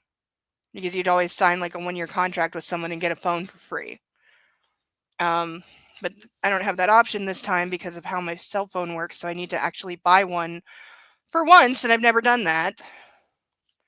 So I know what I want, I just don't know where to get it. It's funny how during every break they pointed and zoomed in on the ceiling. Yeah. But yeah, we probably do have laws about replaceable batteries. My phone just may be older than that. At least I hope we do. I wish they would pass laws saying Joy-Cons, Nintendo Joy-Cons, even the cheap ones, must last longer than 3 months before they start having Joy-Con drift. Though I heard they just got nailed in a lawsuit about that. I forget from where, but I saw a notice on my phone. I think it's only in the US, which sucks. But I got one of those, like, if you've been, like, had this problem in the last 2 years, file on this class action lawsuit that just won a bunch of money. You might be entitled to money. File on this thing. And it was for Nintendo Joy-Cons, but I think it's limited to the States. Otherwise, I would actually like, I would totally like write into them and be like, hey, I literally have receipts for the Joy-Cons that I have bought since the Switch came out, and because they're garbage, and Nintendo knows that they're garbage, and they intentionally make them. This is why they won the lawsuit, because Nintendo intentionally makes the Joy-Cons cheap pieces of crap that will break. Because for those who don't know, the actual official Nintendo Joy-Cons to go on the Switch, they cost $100 to replace. You can get knockoff ones for 30 that are exactly the same and just as good, but yeah, they cost $100, and that's so Nintendo keeps them like deliberately having problems, and so they will break. So you have to buy new ones, and that's like fucking sleazy as hell.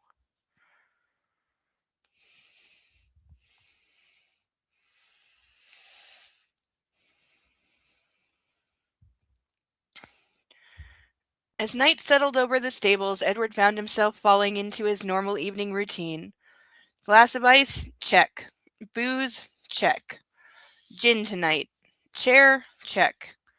Except when he sat down and faced all those necessaries, he drummed his fingers on the armrest instead of putting them to use to crack the seal on the bottle. Come on, he said to himself. Get with the program. Oh, yeah, because it's going to be the girl that doesn't like him drinking and he's infatuated with her and ugh. Alas, no.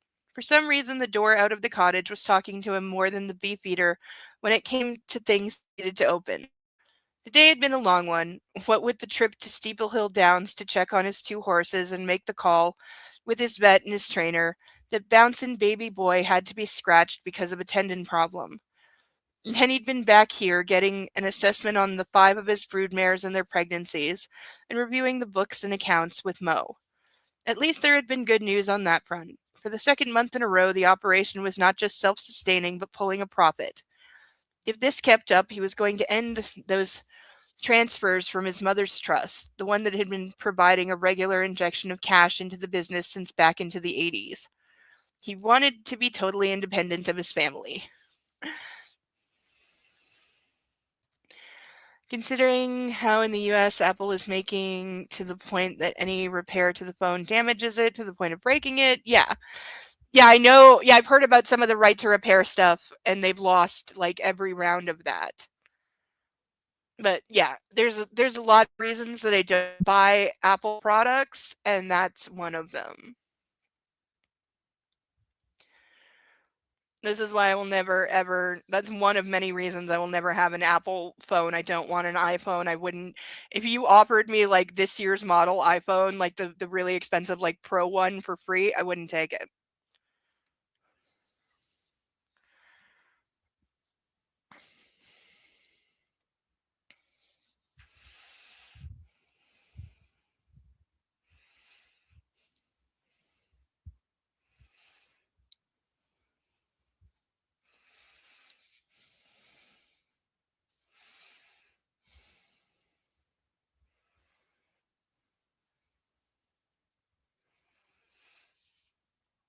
In fact, one of the first things he'd done when he'd gotten out of the rehab hospital was to refuse his trust distributions. He didn't want to have anything to do with funds even remotely associated with the Bradford Bourbon Company, and the stock position of his first and second tier trusts was straight up BBC.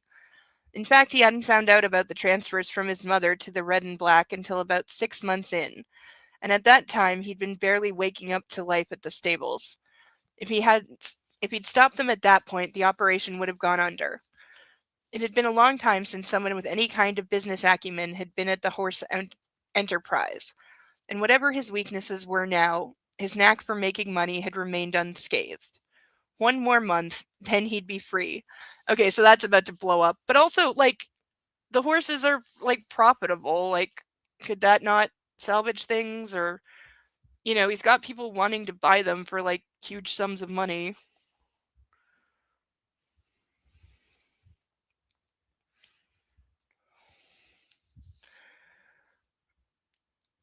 God, he was more exhausted than usual, more achy too. Or maybe the two were inextricably intertwined. And yet he still couldn't pick up the bottle. Instead, he got to his feet with his cane and gimped his way to the drapes, which had been closed since the day he'd moved in. It was pitch black outside now, only the big sodium lights at the heads of the barns throwing a peach glow against the darkness. Cursing under his breath, he went to the front door and opened it, paused for a moment, limped out into the night. Edward crossed the grass on a ragged gait and told himself he was going to look in on that mare who was having problems. Yes, that's what he was doing. Okay, so he's going to wind up with her, of course. But if she just lets him in and they wind up hooking up, I officially have no hope for anyone in these. Everyone is officially the worst.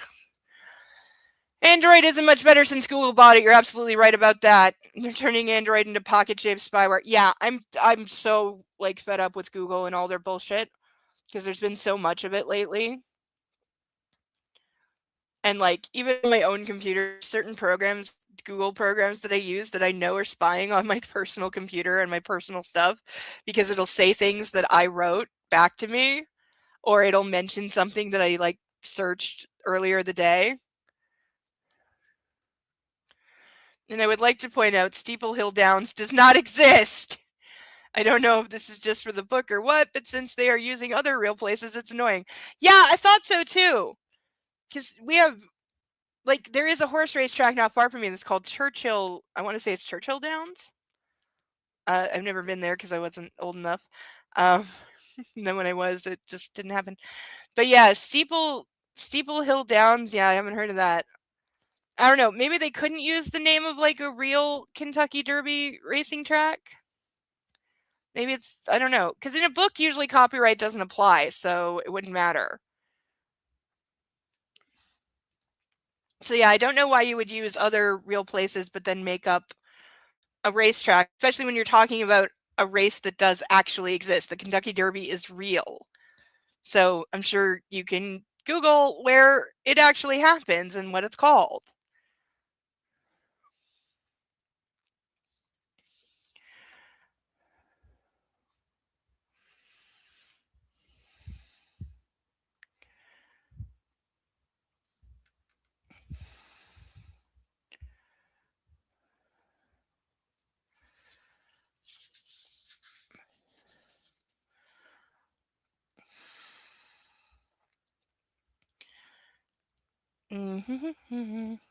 He was not checking in with Shelby Landis. Nope, he was not. For example, concerned that he hadn't seen her leave the farm all day, and that meant she was probably had no food in that apartment of hers. He was also not, say, making certain she had hot running water because after the 12 hours she'd put in hauling wheelbarrows, sacks of grain were the size of her truck, and itchy hay bales, she probably was going to be sore and in need of a good shower. He was absolutely, positively, damn it. Without even being aware of it, he'd gone to the side door to Barn B, the one that opened up into the office, as well as the set of stairs that would take him to her place. Yeah, because just showing up on the doorstep of one of your employees in the middle of the night, that's just not creepy at all. Well, considering he was already here, he might as well see how she was doing. Out of loyalty to her father, of course. He did not run a hand through his hair before he turned the knob. All right, maybe just a little, but only because he needed a haircut and the stuff was in his eyes. Motion activated lights came on as he stepped into the office area, and all those steps to the old hayloft area loomed over his head like a mountain he was going to have to struggle to climb. And what do you know, his pessimism was well founded. He had to take a breather halfway up, and another as soon as he reached the top, which was how he heard the laughter. A man's, a woman's, coming from Moe's apartment. Frowning, Edward glanced towards Shelby's door. Shuffling over, he put his ear to the panels. Nothing. When he did the same to Moe's, he could hear them both, the strong southern drawls going back and forth like the fiddle and the banjo of a bluegrass band. Edward closed his eyes for a moment and sagged against the closed door. Then he picked himself up and caned his way down those stairs, out onto that grass and back to his cottage. This time he had no problem opening his booze or pouring it into his glass. It was during his second serving that he realized it was Friday. Friday night. Wasn't that a lucky draw? He had a date, too. Oh, so he has prearranged hookers. I guess they always come, end of chapter. I guess the hookers just always come on Friday. I think we knew that. We knew he had hookers, but I didn't remember the Friday part.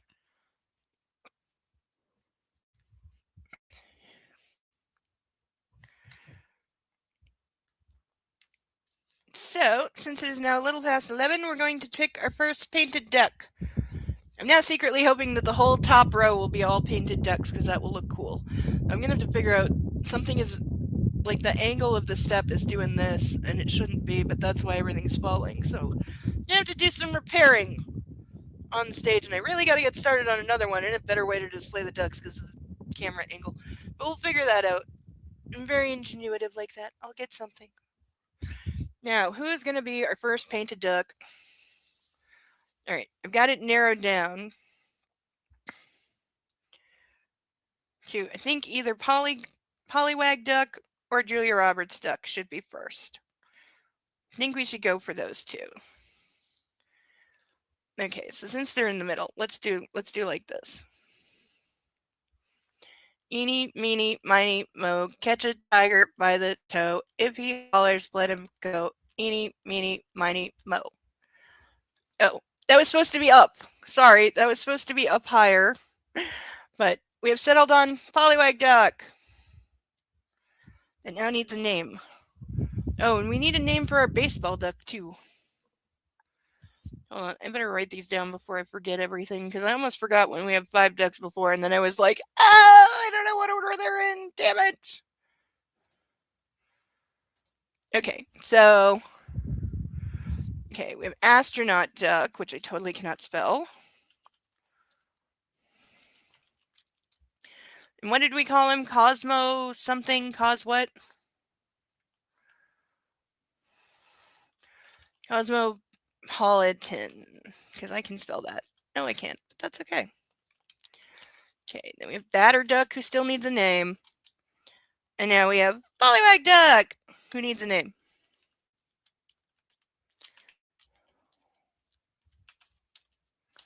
Okay, now I won't forget. I almost spelled that right. Thank you for typing that, Cerebellum, because, yeah. Oh, no, I didn't even, nope, I didn't get that right. Hold on.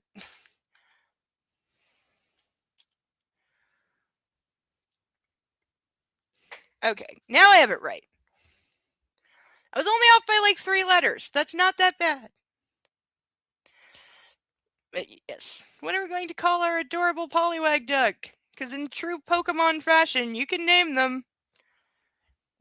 God, I used to have naming themes on my Pokemon. I do like an entire run of like whatever game I was playing, like especially Soul Silver and Heart Gold. I don't know why. Soul Silver, Heart Gold, Black 1 and Black and White 1 and Black and White 2 are the best of them. But for some reason, those ones, like, I don't know, they just had I was always more likely to name things in those because they were just so charming, and it seemed like you should be naming your Pokemon. Ugh. I was so hoping they were going to announce those were finally being ported to the Switch as remakes, remasters, like they've been doing. But no, they fucking punted it, and it's like, here's red and green, and we're even making them affordable. It's like, nobody cares about fucking red and green. We wanted black and white that you were teasing for 2 years, and now you didn't do. But Nintendo's a bastard like that.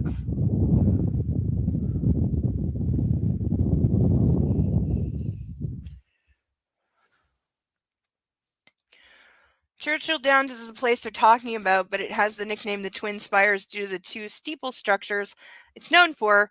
They don't confuse it for the Twin Spires, the online race betting company that runs out of Churchill Downs. Okay.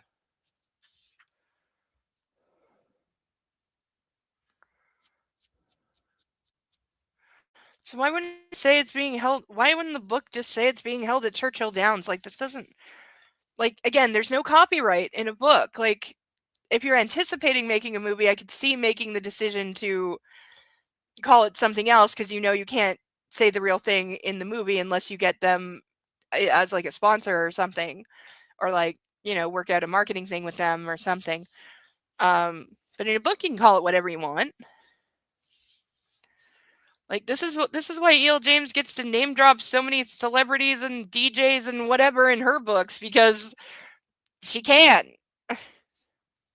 Can't use their music in a movie without permission, but in a book you can say anything you want. All right. Chapter 26. Sutton Smythe looked over the crowd that had filled the Charlemont Museum of Art's main gallery space to capacity. So many faces she recognized, both those she knew personally and those she had seen on newscasts, on television, on the big screen. Many people waved at her as they caught her eye. She was cordial enough, lifting her palm in return. She hoped that none of them came up to her. She wasn't interested in connecting over a kiss on the cheek, and an inquiry about whether their spouse or an introduction to their escort of the night. She didn't want to be thanked yet again for her generous donation last month of $10 million to kickstart the capital campaign for the museum's expansion. She also didn't want to have to acknowledge her father's permanent loan of that Rembrandt or the Fabergé egg that had been gifted outright in honor of her dearly departed mother. Sutton wanted to be left alone to search the crowd for that one face she was looking for. The one face she wanted, needed to see. But Edward Baldwin was once again not coming. Okay, so she's hung up on him. And she knew this not because she'd been standing here in the shadows for the past hour and a half as the guests arrived to the party she was throwing on behalf of her family, but because she'd insisted on seeing a copy of the RSVP list once a week, and then daily leading up to the event. He hadn't responded at all. No, yes, I shall attend with pleasure, nor any, no, I'm sending my regrets. Could she really be surprised? And yet it hurt. In fact, the only reason she'd gone to William Baldwin's party the night before was in hopes of seeing Edward in his own home. After he'd not returned her calls for days, months, and now years, she had thought that maybe he would make an appearance at his father's table, and they could organically reconnect. So he just straight up ghosted her. Sounds like they were a thing. He got kidnapped, whatever happened in South America happened, and then when he got back, he just straight up ghosted her.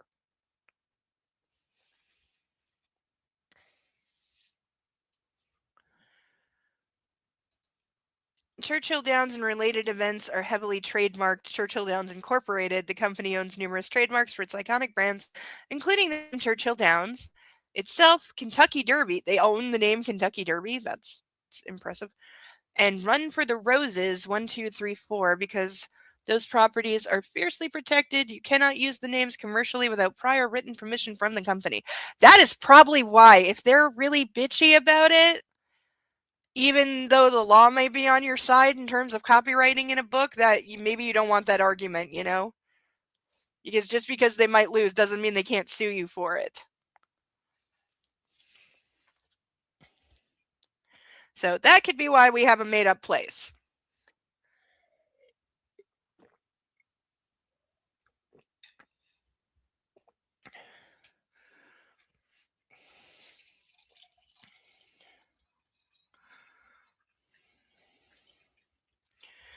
Some places you don't want to fuck with. Like, who, like, and this was short lived. This lasted for all these stupid things that happen on the internet and somehow seem to go on weeks. This one only lasted about a week. Remember when groups of idiots were gathering at a known Scientology temple and, like, breaking in and trying to run through the place? Trying to, I don't know, just take pictures and something because Scientology is very secretive. But it's like, morons, you're committing break and enter. You're running through the place like flashing cameras. You're gonna run over somebody. You could hurt somebody. And you're trespassing because you're not welcome there.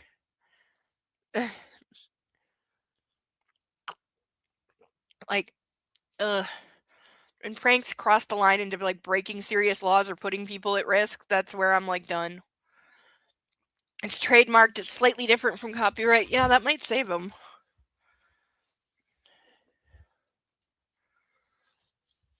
But yeah, I got a feeling there's a reason that there's made up name because you only do that if you have to.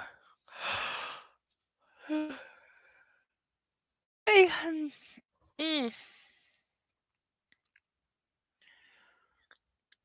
okay, trying to think about something other than food.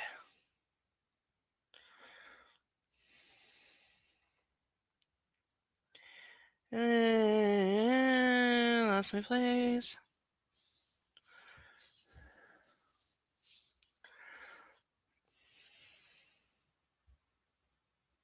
But no, Edward had not been there either. Miss Smythe, we're ready to seat the guests, if that's all right with you. The salads are down on the tables. Sutton smiled at the woman with the clipboard and the earpiece. Yes, let's dim the lights. I'll make my remarks as soon as they're in their chairs. Very well, Miss Smythe. Sutton took a deep breath and watched the herd of expensive cattle do what they were told and find their places all around ugh, places at all those round tables with their elaborate centerpieces, their gold plates and their engraved menus on top of linen napkins.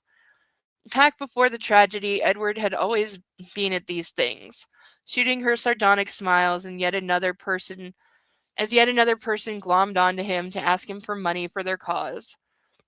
Asking her to dance as a rescue maneuver when she got cornered by a close talker, looking at her and winking just because he could. They'd been friends since Charlemont County Day, business competitors since they graduated from Wharton, and she'd gotten her MBA from the University of Chicago. Social cohorts since they'd entered the charity dinner circuit when her mother had passed, and his had started to go to her room with greater and greater frequency. They had never been lovers. Oh, okay, I totally thought they had hooked up a lot. She had wanted them to be, for as long as she had known him, it seemed. But Edward had stayed away, sticking to the sidelines, even setting her up with other people. Her heart had always been his for the taking, but she'd never had the guts to walk over that line that he seemed very determined to draw between them. And then 2 years ago it happened. Dear Lord, when she'd heard about him heading off for another of those South American business trips of his, she'd had a premonition, a warning, a bad feeling. But she hadn't called him, reached out, or tried to get him to take more security or something. So, in some way, she had always felt particularly responsible. Maybe if she'd. Okay, no. You did not know what was going to happen. It was more than one place. It wasn't break and enter because they were and are open to the public. Anyone could go in if they wanted. It was just they were going in to cause a ruckus and annoy and kind of went about things frauditor style. Yeah. I only saw one or two clips.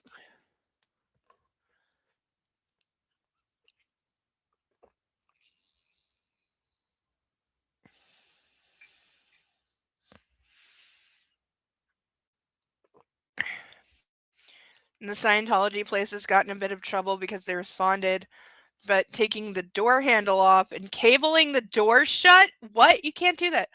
The fire marshal had to point out you can't do that. No, no. Um, they had to be told you can't literally like chain doors shut. No, you can't fucking do that. That's really fucking dangerous. And taking the door handles off, that just inconveniences everybody. That's really stupid. I'm sorry. Those are both two exceedingly stupid responses to what was going on and dangerous. Like, yeah, let's just make everything worse by having a really bad response to this stupid thing that's happening.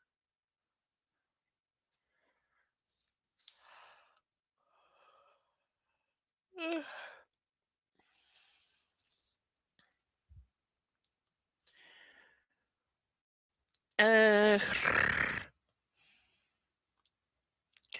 but who was she kidding? He wouldn't have stopped going down there for any reason other than bad weather.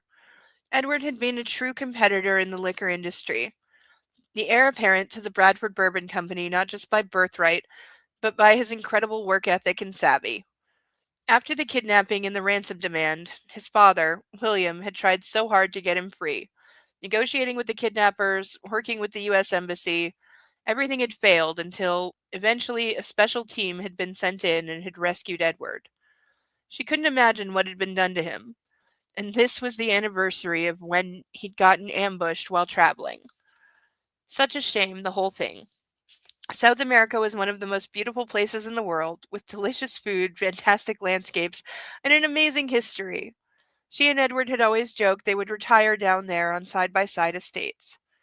The kidnapping and ransoming of business executives was one of the travel advisories for certain areas, but that was no different than someone being told not to go through Central Park at 3 in the morning. Bad elements could be found wherever you were, and there was no reason to condemn an entire continent because of a minority of bad actors. Unfortunately, Edward had become one of the victims. Or are we finally gonna figure? Are we finally gonna get told like exactly what happened to him, or is that just gonna be left vague the entire time? We will never know exactly what happened to him.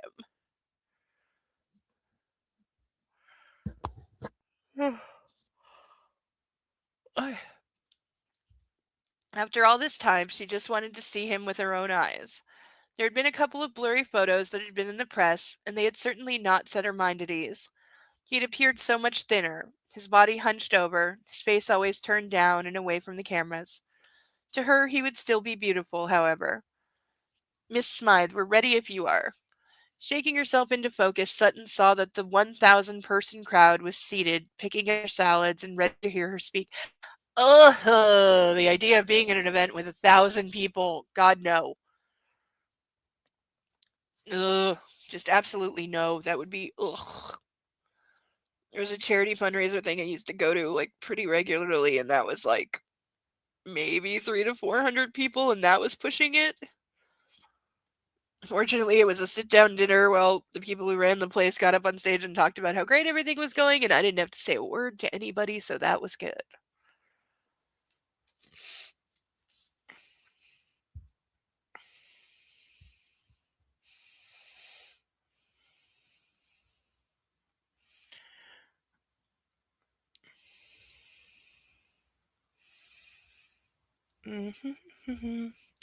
Without warning, a sudden roar of dreadful energy pounded through her, bringing sweat out across her chest, over her forehead, under her arms.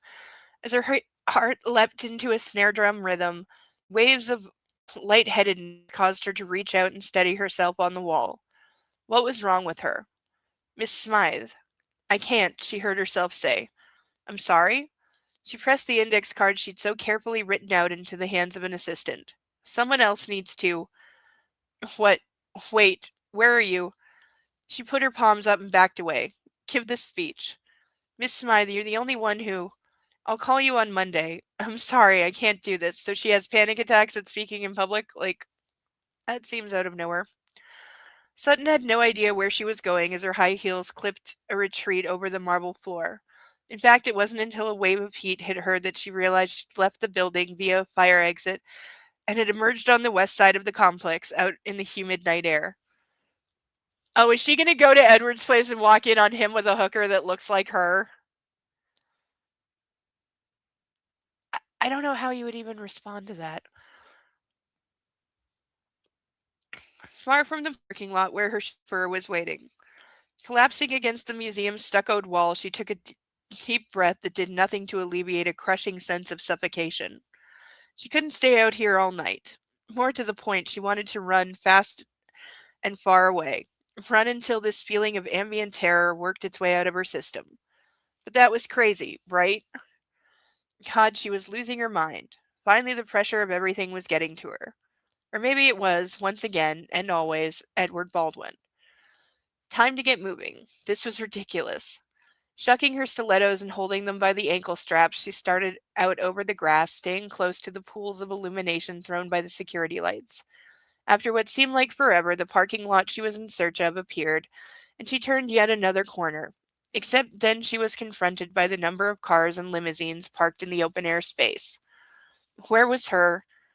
By some stroke of luck, the black Mercedes C63 found her. Oh, there we go. Another name drop and fancy car. Though, if it's a Mercedes, it's probably a nice car, because Mercedes tend to be nice cars.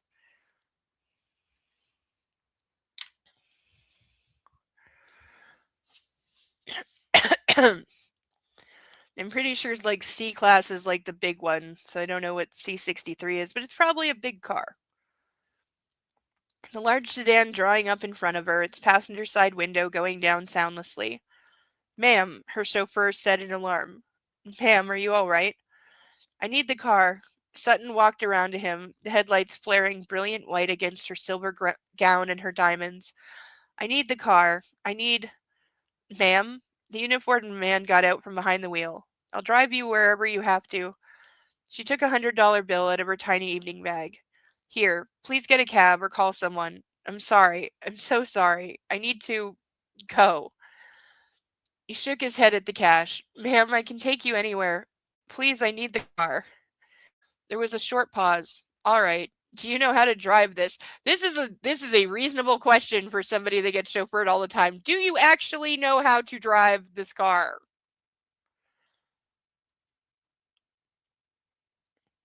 I'll figure it out. That is not the answer you want.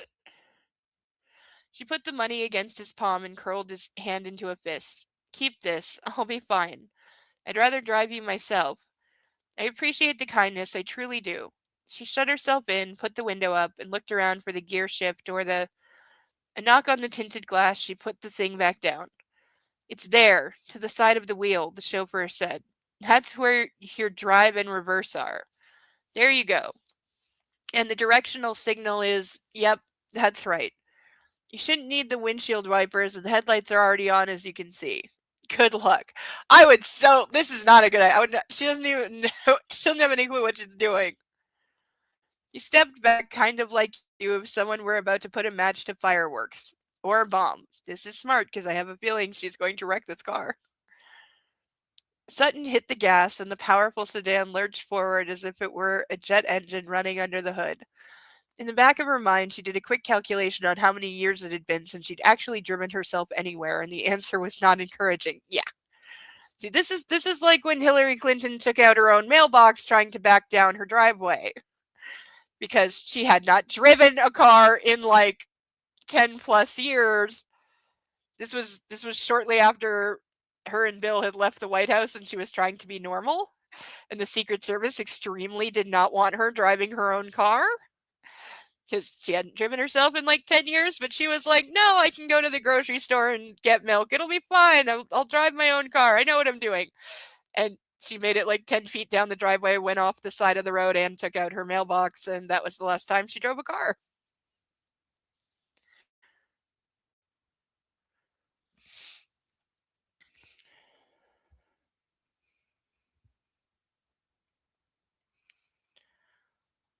Uh, mhm. But just like everything else in her life, she was going to figure it out or die trying. So we're getting all our pieces in play now. We know who all our romantic pairings are going to be, who the competition is.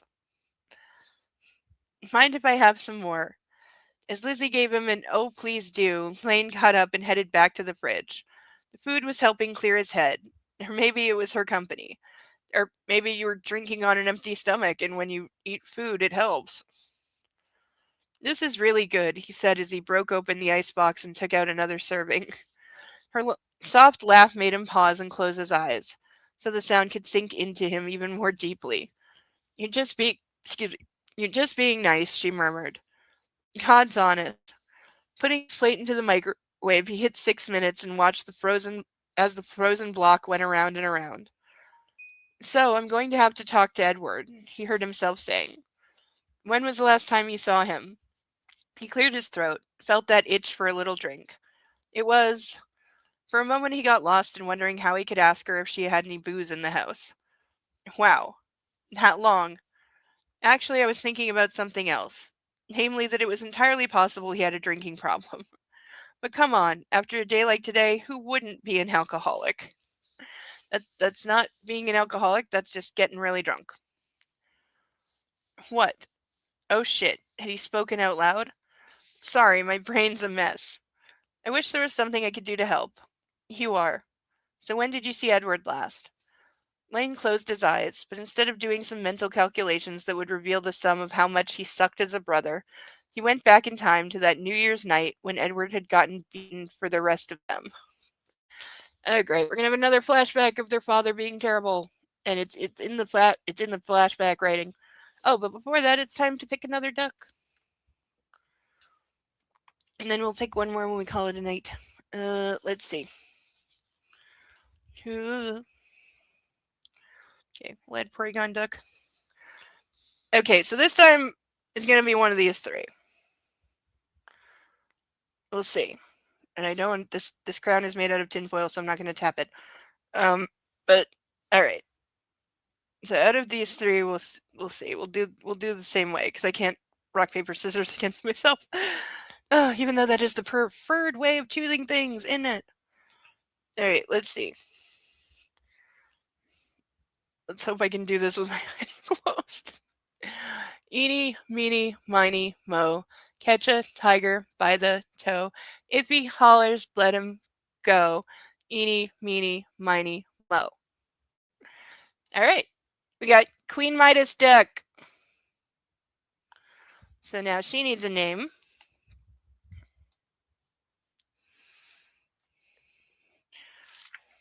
I would think something associated with bling, because she's kind of got a lot of bling. I put a pink jewel inside the crown, see? Because I wanted it to be extra special. And hey, we have our first couple of ducks. We have a King Midas and a Queen Midas. We officially have a duck couple.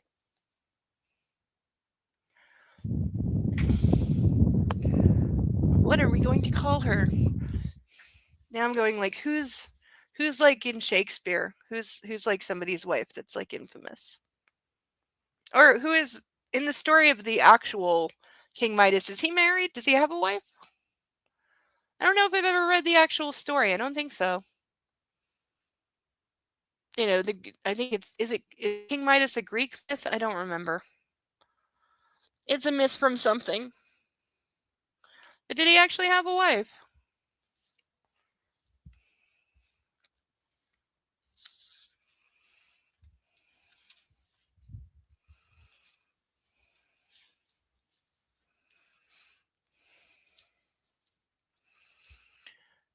He and Maxwell had stayed in the ballroom, silent and trembling, as their father had forced Edward upstairs.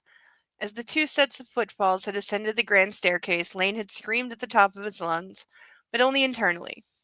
He was too much of a coward to jump out and stop the lie that had saved him and his brother. I should go up there, he said as time passed. But what can you do? Max whispered. Nothing will stop father. Okay, is Max alive? Are we ever gonna find out? Did he die as a child? Did he like run away and hasn't been heard from in 10 years? Like what?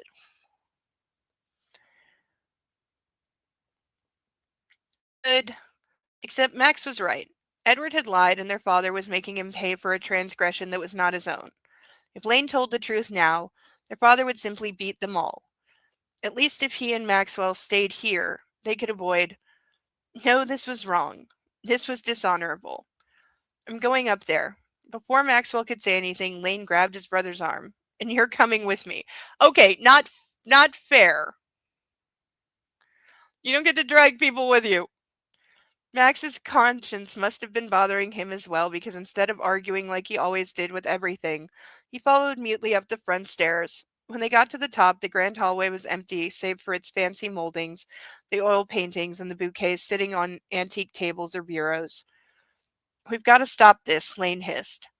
One after the other, they moved quickly over the carpet runner to their father's door. I don't know if I can say that. Hermodike, also recorded as Damadice or Demodike. God, they like really messed up names. She was the daughter of King Agamemnon of Cyme and is historically credited in ancient sources with inventing the earliest minted coinage. Cool. That is very cool. I am going to have to name it something I can pronounce. Well, since the first one is close enough, I'm naming the Queen Midas Duck Hermione.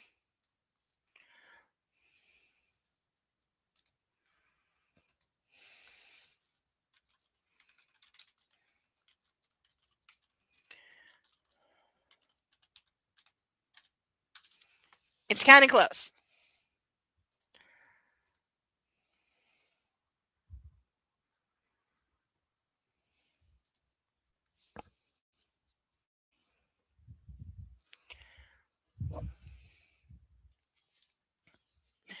course, now I'm thinking about the Harry Potter TV series that's either going to be great or terrible, and either way, we'll still get 7 seasons and lots of ratings. Though I do love that they've had to start putting tracking RFID trackers on the props because everyone keeps stealing them off the set. On the other side of the panels, the sounds of the whipping were sharp and loud, from the slaps of the leather hitting bare skin to the grunts as their father put his strength into it.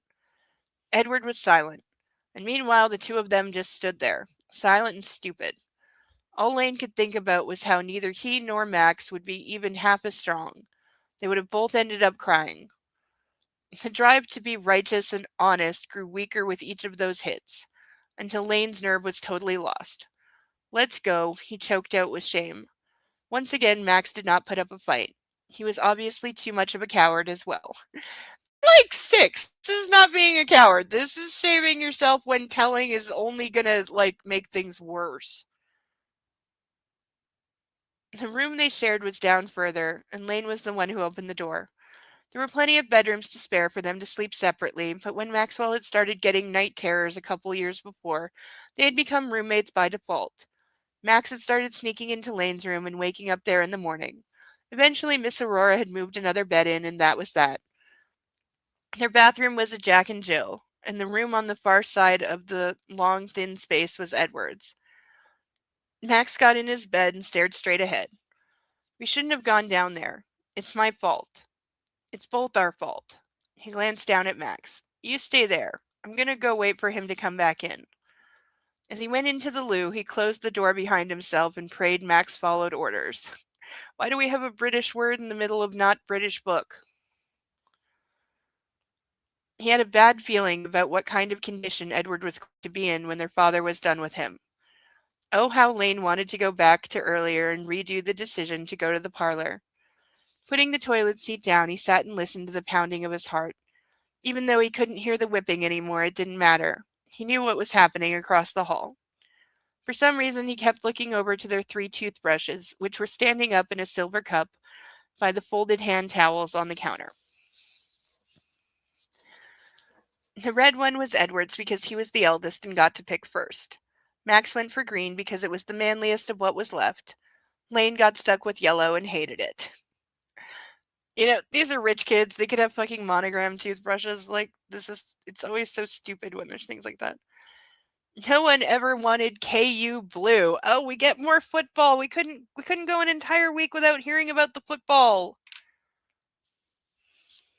Now I'm wondering, since the racetrack is a fake name, I'm wondering if the football teams are fake names too.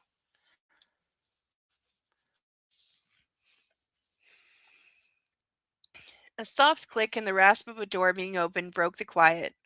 Lane waited until there was a second click, and then he got to his feet and peered into Edward's room. Basketball? Oh, it's basketball, not football. Okay, I will try to remember that.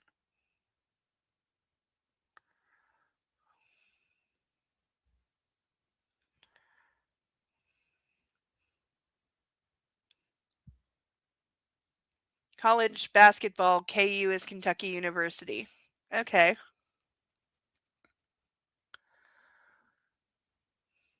Apparently, they also have a rival team.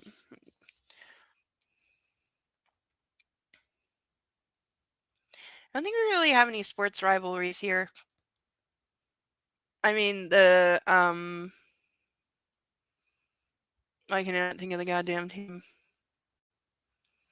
The Maple Leafs and the, Montreal Canadiens sometimes have a bit of a hockey rivalry, but it's all in good fun. It's not serious.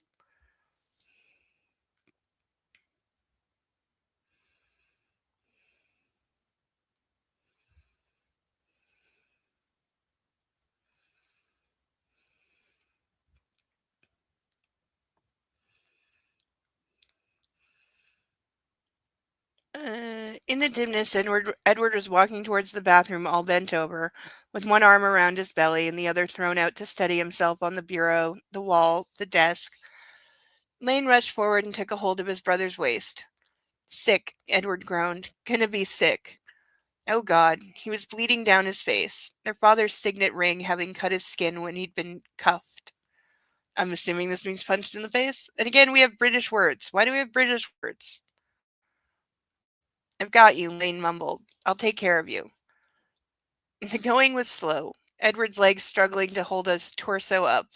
Part of his PJ top had gotten stuck in the waistband of his pants when he'd been pulled back into place after the whipping, and all Lane could think about was what was underneath. The welts, the blood, the swelling. Okay, in case we needed to hate their father more, he's like he better end up dead somewhere in this series. Edward barely made it to the toilet in time, and Lane stayed throughout the vomiting. When it was done, he took that red toothbrush out of the silver cup and got the crest. After a brushing, he helped his brother back out and over to the bed. Why don't you cry? Lane said roughly as his brother settled on the mattress like his entire body hurt. Just cry and he'll stop as soon as you do. That was the way it was whenever he and Max got beaten. Go to bed, Lane. Edward's voice was exhausted. I'm sorry, Lane whispered. It's okay. Go to bed. It had been hard to leave, but he'd already screwed up badly once that night, and look what had happened with that. Back in his own room, he'd gotten between the sheets and stared up at the ceiling. Is he okay? Max asked. For some reason in the shadow, their room was completely threatening, seeming to have been thrown by monsters moving and lurking on the periphery. Lane. Yes, he lied. He's fine. Lane. Lane shook himself and glanced over his shoulder. What? Lizzie pointed at the microwave. It's done. Beep, beep. He just stood there and blinked, trying to return from the past. Right. Sorry.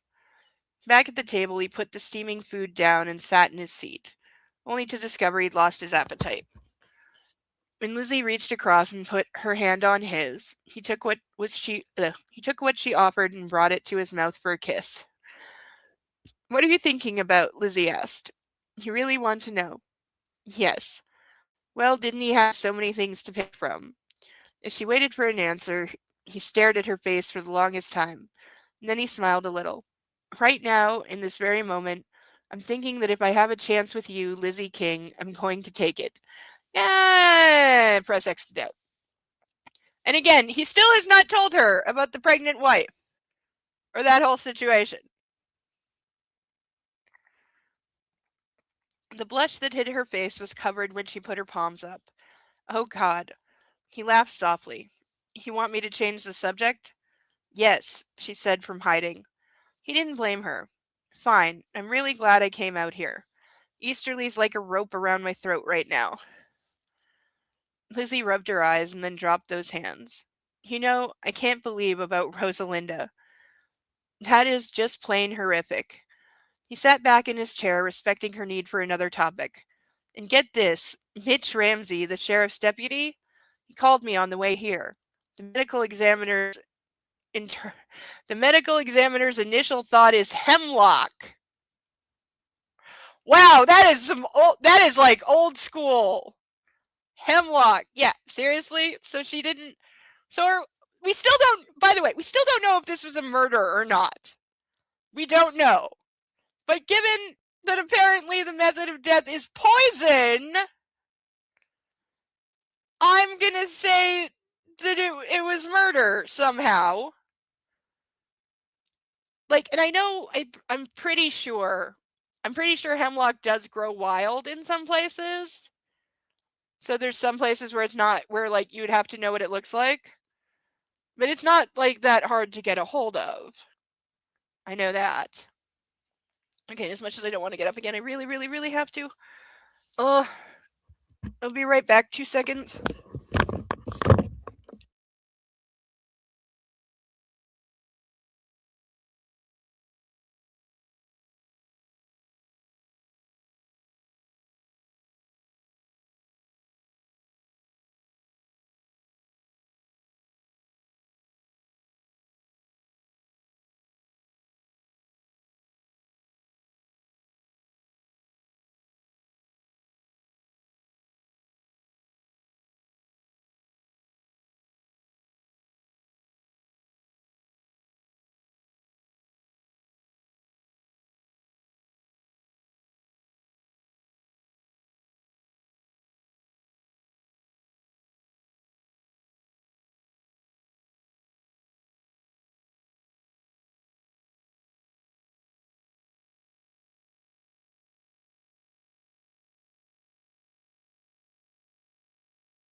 Yeah, poison is also very feminine as well.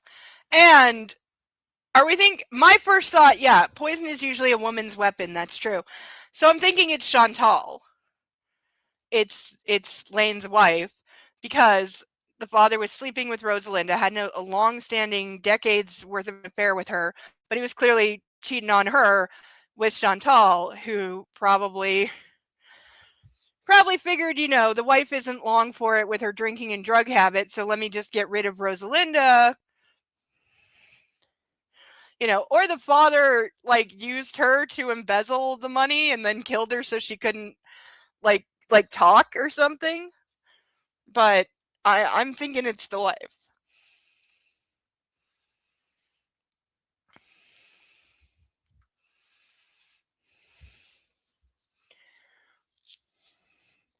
Her face. He circled his own with his hand. That gruesome smile. It was caused by some kind of facial paralysis, which happens to be well documented with that variety of poison, apparently. Man, I'll tell you what, I'm not likely to forget what it looked like for a very long time. Is it possible she was killed? Well, duh. They don't think so. You need a good dose of hemlock to get the job done, so it's more likely she did it herself. Plus, her Nikes were brand new and had grass on the bottoms. So, Nikes. She didn't wear anything except flats.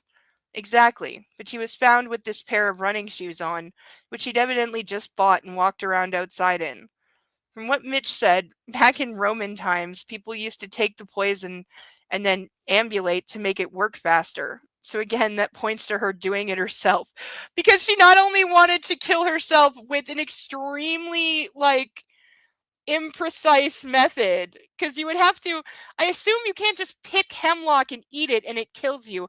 I assume you have to, distill it or brew it into a tea or something for it to be actually poisonous. They said you need a lot of it for it to be fatal. And what? We're saying this person was what, a student of Roman history and wanted her death to be really historic or something? There's easier ways to kill yourself.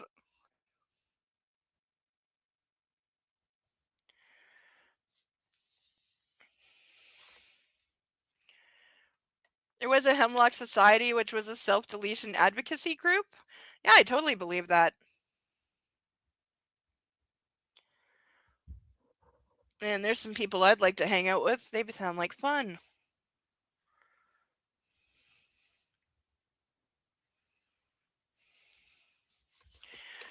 Puppy is still curled up on the couch with his head down the corner, so he's good.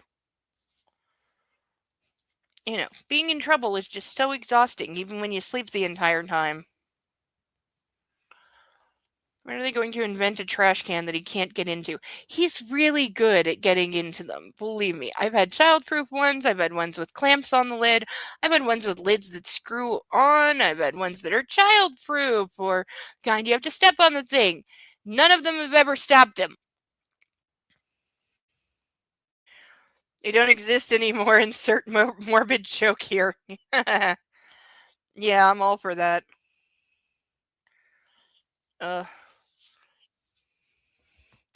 Just thinking I gotta get some writing done. I haven't done any today. I'm like 2/3 through the sex scene that's been hanging over my head for weeks. I think I have achieved actually adding some intimacy to it. It's not done yet, but it's definitely better. And I'm hoping it's good enough now. Or at least conveys what I want to convey instead of what it was, because I rushed through it out of being a chicken. I've been working on it steady for the last 6 days because I can only do it in small doses, or else the chicken gets too strong and I don't want to leave it hanging for weeks again. I want it finished.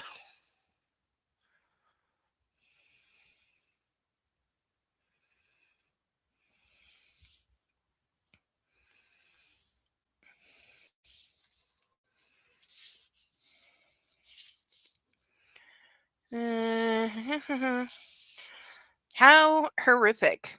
The question is why, and unfortunately I think we know the answer to that one. What are you going to do now? He stayed silent for a while, and then his eyes lifted to hers. For starters, I was thinking of taking you upstairs. Okay, dude, if you don't tell her about the pregnant wife, you a cad. and she has every right to, like, bitch slap the fuck out of you later. Lizzie blushed again. And what are you going to do with me on the second floor? Help you fold your laundry. She barked out a laugh. I hate to disappoint you, but that's already been done. Make your bed? Sorry, done. Curse your work ethic. Darn your socks? Any buttons that need replacing? Are you saying you're good with a needle and thread? I'm a fast learner, so care to sew with me?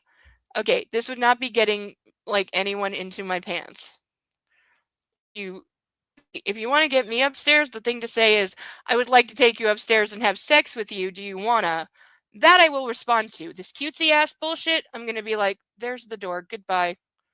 Have lost all sexual interest in you because you're acting like an idiot. Goodbye. I'm afraid I've got nothing like that to attend to. Is there something else I can help you with? He said in a low voice. Some kind of ache I could soothe. Oh god, now I'm dying of cringe. I'd be the person standing there desperately trying not to laugh at him. Not out of being mean, but just because what he's saying is really dumb and would make me laugh. He said in a low voice. Some kind of ache I could soothe, some fire I could put out. With my mouth, maybe. People only talk like this in books. And bad movies, to be fair. Lizzie closed her eyes and swayed in her chair.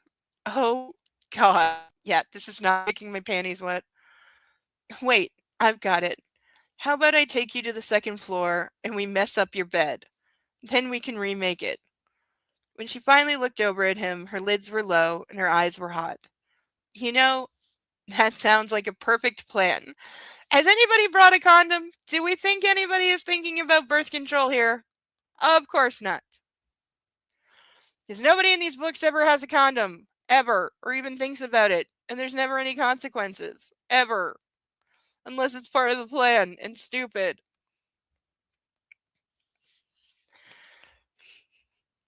That's stupid marriage banter flirting? Okay. I'll take your word for it.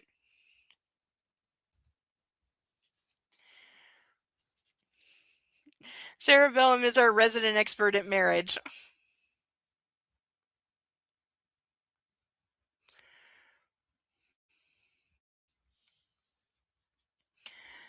I love it when we're both on the same page. They stood up together, and before she could stop him, he went over and picked her up. See, as much as it's cliche, I do love the being picked up thing. It will never happen, and I will never experience it, but in my head, it is one of those things I tend to add in. It's just the idea of being picked up and carried up to bed is just, I don't know, there's something romantic about it. Maybe it's fatalistic, but there's something like romantic and charming I find about it. What are you doing? She pushed at his hold as she started to laugh. Lane, what does it look like? He headed out of the kitchen. I'm carrying you upstairs. Wait, I weigh too much. Also, okay, no, that is spelled right. For a second I thought it was not spelled right, but I think it is. Weigh is one of those words that messes with my head. Oh, please. No, I'm not one of those tiny little females. Exactly. You're a real woman. He hit the stairs and kept going. And that's what real men are attracted to. Trust me. Can we stop with the the machismo crap? Because I really don't need it.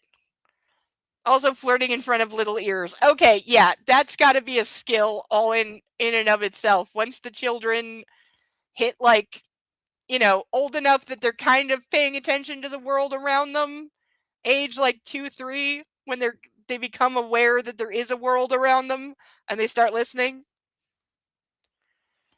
Because, anything they hear, they are very liable to blurt out in front of strangers at absolutely any moment.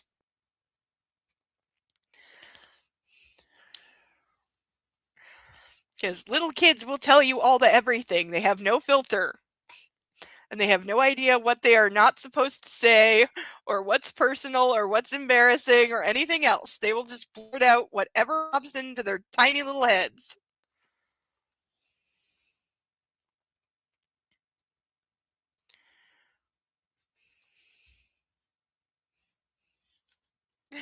They're never not listening. Yeah, this is why tiny children make excellent spies, because they often go unnoticed in the room, and they hear everything, and they will tell you everything.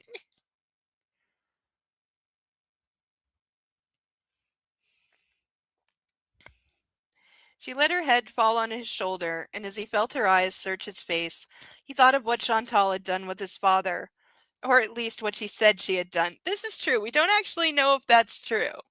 I mean, I think it is because I called it from the beginning, but we'll see. Do we think we're ever gonna see the father? Because we've only seen him in the past.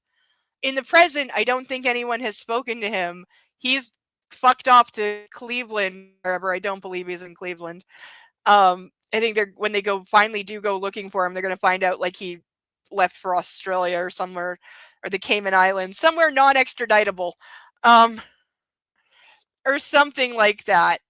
So maybe we'll never actually like talk to him or confirm anything or see him or maybe he turns up dead too, and like it was the two of them, or like she poisoned him before she killed herself or something. I don't know. We'll see. Uh, Lizzie had never betrayed him, not in thought nor in deed. She simply wasn't hardwired that way, which made her a real woman, and not just because she was no 100-pound social X-ray. That sounds like a very bad term. No, you don't have to say it, he murmured as the old steps creaked under his feet. Say what?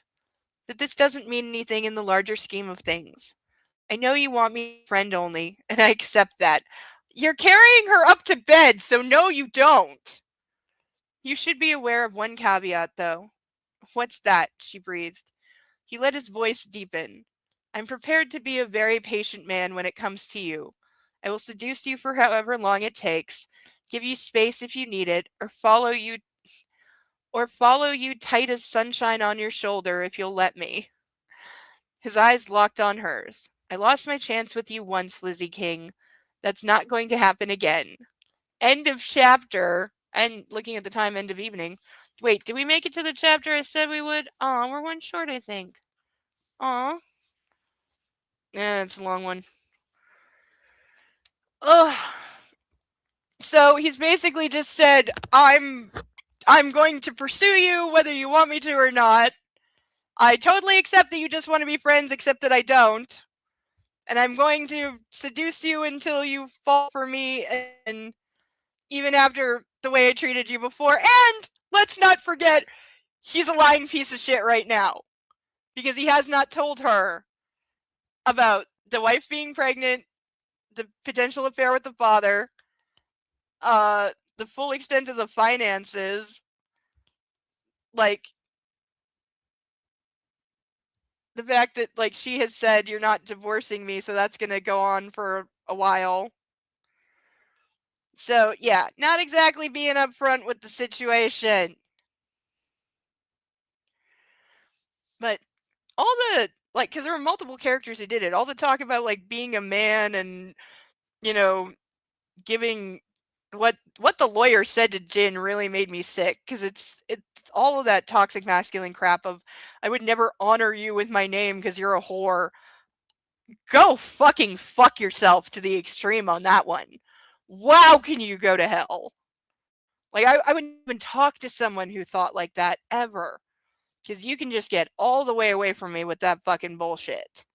Like, you're so fucking much, dude. Like, don't even. Yeah, he's also drunk and probably has no idea what he's saying or doing.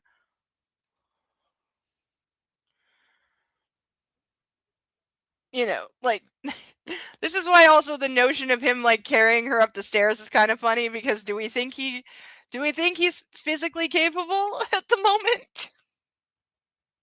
It's one of those good ideas, but then in practice, not so much. It's like showering with somebody else, which I only did once because the notion is romantic. The practicality of it is not good. Unless you are in one of those like 8 shower heads on all the different sides showers, don't shower with somebody. It's not good. One of you's always cold. You're constantly circling each other to get under the water. It's not good. Don't do it. It was not great. But you live and learn. I think the lawyer's bitter and that's his defensive wall. I think you're right. Yeah, because I think my guess for the history of the two of them, because he doesn't know that he's the baby daddy, my guess is they were a thing, maybe not publicly, like maybe it was a secret thing. You know, they were together for a while. She was obviously young because doing the math, she had the baby when she was like 16 or 17. Um, so they were a thing. Like maybe he wanted to marry her, but it sounds like when she found out she was pregnant and therefore her family found out, I'm guessing they made up some bullshit story of either it was someone else's or she doesn't even know who it is because she's a slut. Um, and so it like broke his heart that she was like two-timing him, or maybe they just literally like sent her away as rich families do, send her off to Europe for 6-8 months until after the birth, and she's skinny again. And he was a farmer, yeah, before becoming a lawyer. This is true. Because I'm guessing that is why like he wasn't told and they didn't get married, probably because like he's not good enough for her, or he's not rich enough for her, and she's the daughter of, and blah blah blah, and that kind of thing. So that's probably where a lot of the heartbreak and the bullshit comes from. And now like yeah, he like hates her on that level because he just sees her as like a rich social climbing biatch who, you know, kind of threw him away back when they were like in college or something, or however. So we may or may not get the backstory on that. I don't know. Books is not so great with the backstory. We still don't know what happened. Didn't they say she went to a Swedish finishing school? That's entirely possible. I don't remember it specifically, but you're more right than I am on these things, so probably yeah, and that would do it. That would be one way to hide such things. Is just get her out of the country. Because that's an old standby when, you know, girl turns up pregnant who shouldn't be. It's just literally hide her. Like this is still done. The high school that I graduated from was the place where the Catholic school system dumped the pregnant girls. I wasn't pregnant or Catholic. There were a couple others who went there. But pretty much it was an alternative program where all the kids that the mainstream school system didn't want and didn't want to be responsible for and thought were worthless, but we're legally obligated to give them an education even though we think they're all, you know, going to amount to nothing. It was that place. And so it's where all the pregnant girls wound up, or the guys that have extensive juvie records. Or like me, I'd been to every high school in the city and I just had nowhere to go and no parents to advocate for me, so I got dumped into it too, which suited me just fine because it was a work at your own pace school where I didn't have to sit and listen to teachers blah blah lectures about things I already knew. I could work as fast as I wanted. I could listen to music all day while I was working, which was a great benefit for me because I work a lot better when I have music on. So yeah, for me, great place. Though I did get asked no less than 8 times while I went there if I was pregnant. Because that was just, even if you weren't pregnant when you got there, a lot of girls got pregnant after going there. Don't ask me why, but I don't know. I guess it was just assumed you were a slut if you went to this school. It was ridiculous.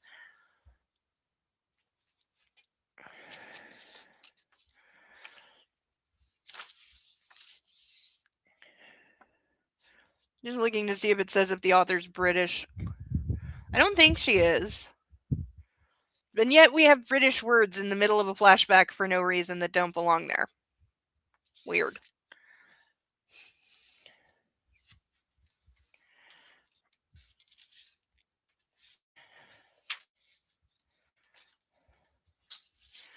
But that is going to do it for this evening because we have reached the witching hour and I have some witching to do. I have actual stuff I have to get done and I'm trying to keep regular hours. I have actually gone to bed at kind of a consistent time, within an hour of itself, for 3 nights in a row. This is the first time in about 6 months I can say that. They do have a British butler. This is true. I love that they have a British butler. I love that in books the butler is always British. It's just a thing. The butler is always British and the butler always did it. That's always a thing. I want to know where the butler did it trope came from. Like, was there like a mystery writer somewhere who like in one of their books just couldn't decide it, so they just said the butler did it, and that was that, and it became like the cliched thing because it so is. No, it sounds like it might have.